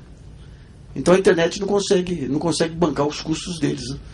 É interessante no meio de todos esses angus, como que eles se articularam aí, como que a Globo levou todo mundo no bico. Né? Eu queria voltar ao tema do jornalismo digital. Esse tema... Mas antes eu queria fazer uma observação sobre esse tema que está entusiasmando todo mundo, que é o dinheiro da Globo. A gente contesta a fatia da Globo no montante da publicidade oficial, mas a gente não contesta a publicidade oficial. Todo mundo aqui dá de barato, aqui em geral, que a publicidade oficial é perfeitamente legítima, enquanto ela é mais uma jabuticaba brasileira. Não existe em nenhuma democracia do mundo, nenhuma, nem nos regimes autoritários, uma concentração de publicidade oficial como há no Brasil, legalizada, autorizada pelo Congresso, pela legislação, e que nós jamais contestamos. A gente passa a vida brigando por conta... Eu sou a favor do fechamento da SECOM. Legal. A utilidade pública, eu não contesto a publicidade oficial de utilidade pública, porque essa é legítima e faz parte do papel de governar. Vacina contra a dengue. Essa é a sacanagem. Sarampo. Pô, se eu tenho uma concessão pública, aquele espaço é público, eu vou pagar para eles fazerem publicidade. Isso é uma sacanagem. Pois é. Essa que tem a sacanagem maior. Uhum. Então, essa é legítima e é um benefício público. Quer dizer, o dinheiro público só pode ser usado em benefício público. Sem benefício do governo ou do partido do governo, não é um benefício público. Sem benefício da Globo, também não é público. Então, eu acho que a gente tem que fazer essa ressalva. Bom, a minha pergunta sobre o jornalismo digital é a seguinte. O monopólio da reportagem, que para mim, do meu ponto de vista, ainda é a alma do jornalismo, e é o que mais está faltando, porque esse salto para o jornalismo digital enfraqueceu a reportagem até na mídia tradicional impressa, porque desapareceu. E não foi substituída, não foi criada uma nova reportagem digital. O que a gente faz e o que todo mundo faz? O Ansioso Blogueiro faz, o Nacif faz, todos os blogueiros e todos os blogs sujos fazem. Eles repercutem a mídia tradicional, porque ela faz a reportagem. Ela vai entrevistar o fulano digital, não sei aonde, vai em Xiririca da Serra, ver o que está acontecendo, e a gente repercute. Né? E isso dá a eles um tremendo poder porque a gente reproduz a informação que eles dá produzem. Sobrevida para eles. Né? A gente passa a repercutir isso. Né? Então, essa é a minha pergunta sobre o jornalismo digital. Nós não estamos levantando a bola dos 4 cavaleiros do Apocalipse aí? Eu gostaria de fazer algumas ponderações sobre o que você falou. Em primeiro lugar, eu concordo plenamente com você. Em nenhuma sociedade razoavelmente civilizada existe um Ministério da Comunicação ou da propaganda oficial. Isso é coisa de Mussolini. Isso é coisa de Mussolini. Não tem nada que fazer propaganda de governo federal. Tem que fazer propaganda, divulgação de serviço público, e aí o Nacif tem razão. Tem que chegar lá e dizer, olha, tem que divulgar porque amanhã é dia nacional de vacina contra a raiva, contra a paralisia infantil, sei lá que diabo que é. Bom, com relação à reportagem, como eu te falei, reportagem é muito caro. Reportagem é muito caro, exige todas essas pré-condições, essas qualificações que o Nassif enumerou de forma muito clara. Custa dinheiro, custa treinamento, custa formação, obrigar o pessoal a ler, a aprender a usar a crase. Né? O jornalismo brasileiro tem uma dificuldade muito grande com crase. Né? Eu costumo dizer que eu trocava todas as faculdades de jornalismo do Brasil por um bom curso de Machado de Assis. Você não precisa estudar nada. Você vai ler toda a obra de Machado de Assis. O que interessa, o resto você aprende em 3 meses. Mas não temos Enquanto isso. não tem isso, na dúvida não use a crase, né? Pegue pela falta em vez do excesso. E o Ferreira Goulart, com quem eu tive a honra de trabalhar no Rio de Janeiro, meu filho, a crase não foi feita para humilhar ninguém. E a partir dessa data eu fui estudar o uso da crase. Né? Isso não existe no Brasil. A imprensa brasileira não sabe usar a crase. Então, isso custa dinheiro. Você pegar uma pessoa e botar 6 meses estudando crase custa dinheiro. Não é?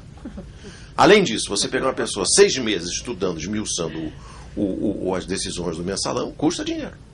Não é? Então, tudo isso você tem que levar em consideração.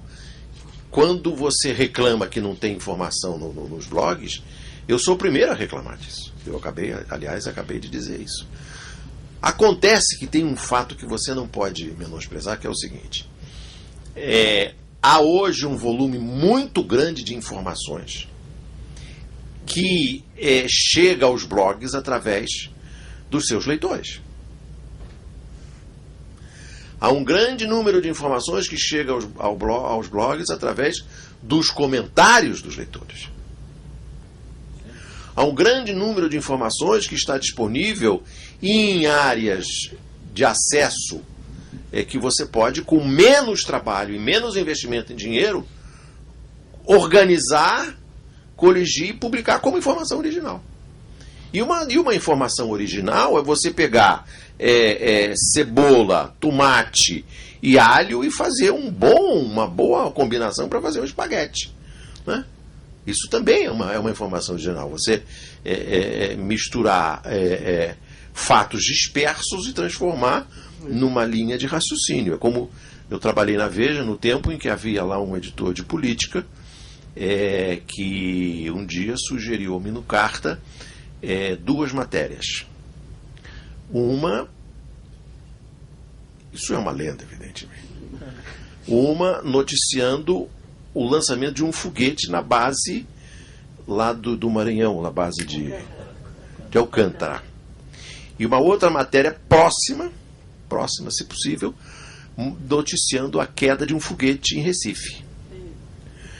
Então, um bom jornalista é aquele que pega o foguete que saiu de Alcântara e estabelece um vínculo hipotético sobre um foguete que 15 minutos depois caiu em Recife. Né? Isso não é desprezível. Porque se você lê os jornais de hoje, você lê as revistas de hoje, e sobretudo se você vê os telejornais na nossa rede aberta, você verá que não é desprezível chegar um editor, um jornalista, que pegue a notícia do lançamento do foguete de Alcântara e relacione a queda do foguete em Recife. Isso também é informação. Agora, aquela informação original, aquela informação que dá em Watergate, aquela informação que pega o repórter, leva ele para Miami para conversar com o cara, o outro que fica 6 meses na porta do Garganta Profunda, custa muito dinheiro. Custa muito dinheiro. E sobretudo, custa dinheiro treinar esses caras. Não é isso que ocorre também na união, no conchavo entre os 4 grandes, os impressos, a Veja, a Folha com a Globo, que eles também criam matéria para a Globo repercutir isso no baixo? Não acredito. Não. Isso aí é teoria de conspiração. Não, aí, veja bem. Não era teoria de conspiração, essa era a conspiração, né? que a Veja soltava. Mas a intuição. Não, isso sim, a Veja é como eu dizia no meu blog. Deixa eu fazer um contraponto aqui, até num debate que eu tive com o Ramonet aí. A gente está falando de empresas que têm estruturas aí de 200 pessoas e de blogs que têm estrutura de 5, 6 pessoas. Mas estou dizendo o seguinte: se você der 10 milhões de investimento, eu monto um jornal investigativo que dá de 10 em qualquer jornal aí. É um outro jogo. São ferramentas de gestão do conhecimento, A capacidade que você tem de entrar em... Vou dar um exemplo. Quando teve a Satyagraha, o show que nós demos de informação, levantando esses pontos, assim, tendo o auxílio dos leitores, sabendo pesquisar a internet, nós demos de 10. Você vê lá, o Jobim vem e coloca lá que a BIM tinha um equipamento que permitia fazer escuta. Daí ele solta lá quando tem a CPI, ele solta o relatório. Vem um leitor, traz o relatório, a gente publica o relatório. Um outro leitor, que até era professor de filosofia, não tinha nada a ver, faz uma pesquisa na internet e fala, pô, mas esse relatório ele tirou do site do fabricante, até esse errinho tinha aqui. Quando o Gilmar... Durou 24 horas essa mentira. Quando o Gilmar monta aquele factoide lá que tinha tido grampo dentro do Supremo, não é o grampo da conversa, não, o grampo dentro do Supremo. Foi o Marco Aurélio. Hã? Dentro do Supremo foi o Marco Aurélio. Não, foi o Gilmar, que foi o pessoal da segurança do Supremo. Eles levam para a CPI, daí tem o relatório. Vem o leitor, traz o relatório, você publica o relatório. Daí entram 4 engenheiros eletrônicos lá em meia hora. Fala, pô, isso aqui não é grampo, não é que nem na China. O relatório diz que captaram sinais de fora para dentro. Como é que pode ser grampo? O grampo é de dentro para fora. E se realmente tivesse grampo, era tão pequeno, tão minúsculo, que eles não conseguiram identificar naquela sala lá. Se era tão minúsculo, do lado de fora você tinha que ter um carro com uma super antena. Daí vai o super Stanley burburinho lá, pega o Google Maps, fala, na rua não podia estar, que eu descobri quais são os estacionamentos no entorno do Congresso, do Supremo e do Palácio. Também não podiam estar lá. Logo, é mentira. Então o show que foi dado lá de... Vamos pegar o negócio das Farc lá. O negócio da bolinha de papel do Serra. Bolinha de papel do Serra, pô. Um professor de computação lá no Rio Grande do Sul. Lá no Rio Grande do Sul. Um dia que desmontou aquela Então o que está acontecendo hoje é o seguinte, hoje nós... que negócio? Nós estamos falando entre uma estrutura de 300, 400 milhões e um bloguinho pequeno. Mas eu digo o seguinte, com 10 milhões, com ferramentas de gestão do conhecimento, com robôs para entrar nos bancos de dados do Supremo, do CIAF, do Tribunal de Contas, cidade 10, pô. Naquela fase daquela guerra danada, vem a Veja, solta uma matéria, que o Chaves está perseguindo um empresário brasileiro. Eu dei a matéria. Daí vem um leitor desse advogado, entra no site do Supremo Tribunal Federal da Venezuela, traz o processo, um baita de 171 lá. Então o que falta é articulação ainda, e falta digamos, para você conseguir entrar nesse mundo, dar de 10 nesse pessoal, eles não sabem fazer gestão do conhecimento. Outro dia lá, aquele Rosenthal lá, que fez uma pesquisa aí, quais são as ferramentas que os principais repórteres investigativos utilizam no Brasil, de dar vergonha na minha filha. Utilizam Google Docs, utilizam Dropbox, aquelas coisinhas básicas, né? O único cara que hoje trabalha com dados aí de uma forma competente lá é aquele rapaz do Estadão lá, o Toledo lá, o Zé Roberto Toledo, o resto não sabe. Entra no CIAF, por exemplo, quando quiseram nos pegar lá, daí entra no CIAF, daí pega o CIAF lá, que eu recebi uma passagem do Ministério da Previdência lá. Então o cara transforma aquele escândalo. Por que você recebeu uma passagem do Ministério da Previdência? Porque eu fui dar uma palestra de graça para o Ministério da Previdência em Brasília, e ele, além da passagem, eles tiveram o absurdo de pagar o almoço também. Então, digamos, você tem que ter só que para você fazer isso, tem que ter conhecimento de junta comercial, conhecimento de contrato, conhecimento da parte jurídica, que esse pessoal não tem. Ô, Nassif, na prática você está dizendo que no atual momento, na internet, o leitor tomou o lugar do repórter. Mas o repórter, o Ramonet, que é um baita de um craque, o Ramonet ele não tem a experiência jornalística, então ele fala, pô, para você fazer uma reportagem investigativa, você vai levar 2 semanas. Isso era um modelo antigo, pô. Eu tô com uma briga aí com as APAES, aí peguei uma APAE lá do Paraná, lá tal de, como é que chama, Califórnia lá. Eu fiz uma matéria longa contando as trambicagens lá. O pessoal, pô, você preparou essa matéria aí, ficou quanto tempo? Eu fiz meia hora, pô. Aí deu sorte das informações estarem disponíveis. Mas hoje, com os recursos da internet de banco de dados, um bom repórter investigativo, que ele levava um mês, ele leva um dia hoje. Então não é... O que tem que saber é dominar essas ferramentas. Tem um só quis dizer que o... Mas não basta você ter acesso ao banco de dados. Não, tem que saber você tem dominar. Que ir no local, tem que conversar. Não, Paulo Henrique. Uma parte só, pô. Uma parte só, pô. Nassif, tem que ter o bizu, tem que ter ia ficar bem mais legal se tivesse ainda quem fizesse tem que ter o delator. Mas você pode continuar fazendo a denúncia no estilo antigo. Mas estou falando que você tem a denúncia no estilo novo, te garante já. Sim, são as duas coisas. Uma coisa é você saber utilizar os conhecimentos já disponíveis. A outra coisa é você ter informações originais de uma pessoa que estava lá dentro e viu acontecer não sei o que lá. Isso aí é... Por exemplo, vamos dar um exemplo que todo mundo conhece, todo mundo viu o filme. O caso de Watergate, não tinha como você descobrir o Watergate entrando no CIAF. Mas você tem outras denúncias que você pode fazer que não são da mesma natureza do Watergate. O que derrubou o Nixon foi o cara que chegou lá e disse assim: siga o dinheiro. O Garganta Profunda, que se vestia com aquela capa Burberry, ia pra garagem e contava tudo. Padre Henrique, isso aí é bom. O Watergate não é a única, eu gosto disso. Eu sei que você gosta da emoção, do segredo, mas...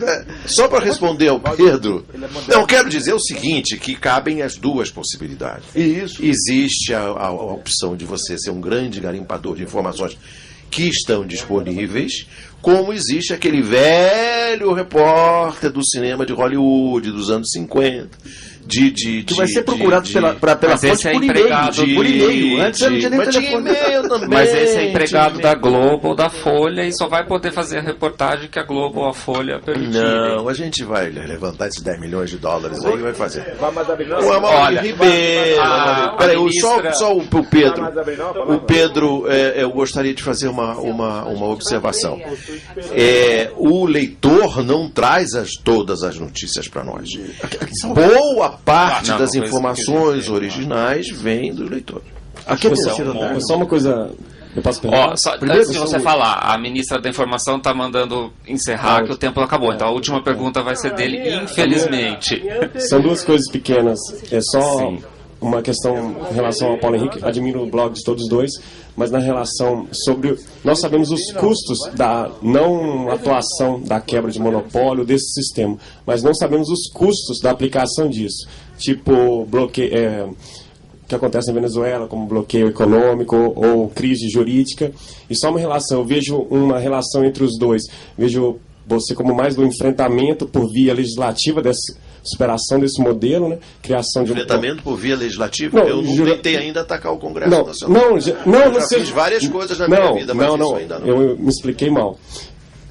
Acabar com o monopólio por via legislativa jurídica e vejo mais o Nassif por acabar com o monopólio por tempo ou por novas tecnologias que criariam um modelo... Eu não abro mão da via legislativa. Agora, só um segundo, só para terminar isso. Em relação, eu vivi 9 anos sobre o regime berlusconiano, então acho que as coisas aqui ainda podem piorar muito. Muito. Então lá eles chamam de máquina del fango, né? Que seria o sistema de atacar muitas vezes a vida pessoal das pessoas... Coisas muito você está na frente de 2 jornalistas que são perseguidos judicialmente. Campeões de ataques. Não só judicialmente, mas no sentido de máquina del fango, no sentido pessoal. Na briga da Veja, atacaram minha família, atacaram a pessoa que me atacou.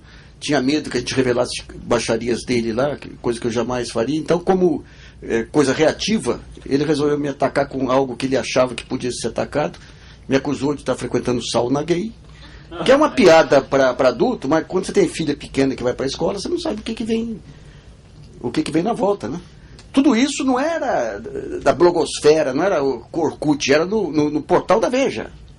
Mas em relação a isso da questão econômica, no caso de enfrentamento, o que pode acontecer? Os empresários com boicote econômico, com questão que a gente viu que aconteceu no Mensalão, questão jurídica de quebra de instituições para evitar que isso aconteça, que é o que acontece na Itália. O Berlusconi, depois da manhã, ele vai ter uma votação se vai perder o mandato de senador ou não. E eu vejo lá como o Brasil atrasado alguns anos em algumas crises ou manipulações que já acontecem lá há 10 anos e que estão acontecendo agora aqui. Não, aqui a gente está no fim do ciclo agora. A parte maior foi 2010. 2010 foi uma coisa sem paralelo, bichão. Sem paralelo. Nassif, eu gostaria de concluir a minha modesta participação aqui nesse interessante debate observando o seguinte. Eu e o Nassif somos parte de um grupo de jornalistas da internet grupo que sofre um ataque furioso e brutal através do sistema judiciário. Eu sou vítima de mais de 50 ações no cível e no crime. Essas ações exigem que você primeiro tenha um sangue frio muito grande, uma capacidade de sobrevivência psicológica excepcional, porque o processo já é a pena. Eu, por exemplo, vou trabalhar na Record, chego lá no domingo e estou na redação com os meus colegas, planejando a edição do programa. Entra na sala um segurança com uma arma e um oficial de justiça, e na frente de todos os meus colegas, para me fazer assinar documentos para que eu seja intimado a depor no dia tal. Diante da inépcia monumental do sistema judiciário brasileiro, muitas vezes eu sou notificado 2, 3 vezes para a mesma coisa, e às vezes não sou notificado daquilo que deveria ter sido notificado. Isso é um aspecto. É o aspecto moral, é o aspecto psicológico. O outro é o aspecto financeiro. Para cada ação dessa, você tem que gastar X reais para que o advogado trabalhe para você. Isso custa dinheiro. Uma parte significativa da minha renda como jornalista e outras atividades que eu tenho na minha empresa é dedicada exclusivamente a pagar advogado. Se eu não tivesse a capacidade de gerar a renda que eu tenho, eu teria me calado, poderia estar preso e poderia perfeitamente ter fugido para Portugal, já que eu não sou italiano, eu ia para Portugal, porque eu sou neto de português, e até lá eu ia inventar um jeito de ser português. Bom, e a outra coisa é a tentativa de te calar, primeiro pelo constrangimento psicológico, depois o constrangimento financeiro, e depois te calar na justiça. Utilizar a justiça para tirar a informação do ar, impedir que você publique certas coisas, te atemorizar, não deixar de você tocar em certos nomes, em certas pessoas. E tem agora um sistema de notificação judicial em que as pessoas te notificam, vão ao teu local de trabalho e te notificam judicialmente como medida preventiva para impedir que prescreva uma ação que ela vai mover contra você daqui a 10 anos. Eu estou sendo vítima disso. Então isso é um fato gravíssimo. Eu sei do meu caso. Sei mais ou menos do caso do Nassif. Mas sei do caso do Azenha, sei do caso do Rodrigo Viana, sei do caso do Miro, sei do caso do Mino, sei do caso do Leandro Fortes, sei do caso do Ismael do Paraná, sei do caso do Lúcio Flávio em Belém. E um conjunto de blogueiros sujos que tem a obrigação de se virar para conseguir dinheiro para pagar advogado para continuar exercendo a sua atividade. Fora a intimidação dos advogados. No caso Veja, eu peguei uma advogada, que é a Thaís Gasparino, do escritório do Samuel Macdonald Figueiredo. Orientei ela sobre como que deveria se conduzir, porque você leva tiro de uma fortaleza voadora. Não adianta você reagir contra a fortaleza, que não vai acontecer nada. Então você tem que reagir contra o piloto da fortaleza. E daí eu foquei em 4 jornalistas da Veja. Daí abriram 5 ações, 4 da Veja, 4 desses jornalistas e 1 da Veja, todos no mesmo escritório de advocacia. E daí eu expliquei para ela direitinho, falei, olha, você não pode pegar cada ação individualmente. Para entender o Eurípides, tem que entender que tem uma estrutura hierárquica, que na ponta tinha o Reinaldo e o Mainardi atacando, então tem que dar o todo. Daí fez a defesa individualmente, tem que colocar os interesses comerciais que estavam por trás. Sofreu um ataque, tem 8 páginas de publicidade do Daniel Dantas. Não fez nada disso e eu bestamente não quis discutir com ela, porque eu falei, se ela perde, vai dizer que é ela que deve conhecer os meandros. E daí teve coisas como o Mainardi no depô e eu não ser avisado. Trabalha para a Folha, a senhora da Veja. E daí no meio do caminho, quando amplia a guerra com a Folha, Samuel Macdonald Figueiredo o Marco Antônio Barbosa, que se celebrizaram como advogados de esquerda e tudo, me deixaram totalmente na mão. Tive que contratar um outro advogado correndo que não conseguiu salvar parte das ações. Então tem isso também, porque os advogados, assim como as empresas jornalísticas, eles têm os seus interesses. E a mídia, ela tem duas formas de pressionar.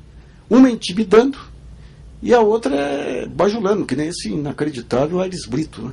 Só para dar um exemplo, eu tenho uma ação de direito de resposta contra a Veja, que essa altura eu nem sei se eu vou exercitar, porque 5 anos depois, 5 anos rodando. Antes. Você não vai ter esse prazer. 5 anos rodando. Daí eu publiquei... Mas se tiver, usa, por favor. Daí eu publiquei, olha só, eu publiquei críticas contra a juíza que fez esse ângulo e troquei o nome da juíza por uma outra lá que tinha. Daí a outra me processou. Em 2 meses eu estava condenado. 2 meses. A outra está 5 anos rodando. Monto uma ação contra o Reinaldo na Veja, contra a Veja, daí o juiz, eles mostram as críticas que eu fiz ao Reinaldo, daí o juiz condena a Abril a me pagar 50 mil e eu pagar 50 mil por Reinaldo. Quer dizer, o cara que monta todo o pepino recebe assim. É uma piada, rapaz. É uma piada. Você pega da Abril e devolve pro Reinaldo. Hã? Para mim, o sujeito falava que você é bom peluda, atacou minha mulher, atacou... É inacreditável, rapaz. Então, agora isso aí decorre de um lado, que é isso que nós estamos tentando nesse seminário, dessa incompreensão dos juízes ou do Poder Judiciário sobre o que é mídia. Então, se vem a ofensa do jornal, é liberdade de expressão. Se vem de um blogueiro, ele considera como uma coisa pessoal. Então, mas faz parte. Não tem. Tivesse que. Só para eu vejo alguns colegas. Essa parte, e eu me considero razoavelmente especialista nisso, é que com o fim da lei de imprensa ficou um vácuo institucional. Não tem nada que proteja o jornalista. A única coisa que protege o jornalista é a Constituição. Só que para você chegar à Constituição, ou seja, para você chegar ao Supremo, você tem que vencer todas as etapas anteriores, todas as instâncias judiciais, para conseguir levar a sua ação até o Supremo. E o desafio é você ter dinheiro para subir todos os degraus. E é nisso que os patifes confiam. Canalha. Conclusão é que esses 2 caras são loucos de pedra e que bom que eles existem. Continuem assim, rapazes, por favor. A gente vai encerrar. A gente reivindica, Bia, que o próximo debate dure 5 horas em vez de 2. E eu nem vou falar do próximo. Quer que eu fale? Falo. O terceiro debate vai acontecer no dia 31 de março. O tema é o futuro da rede, liberdade de expressão versus vigilância. Vai ser com os jornalistas Bob Fernandes e Natália Viana. Vocês estão convidados para voltar em março. Obrigado para vocês e para todo mundo.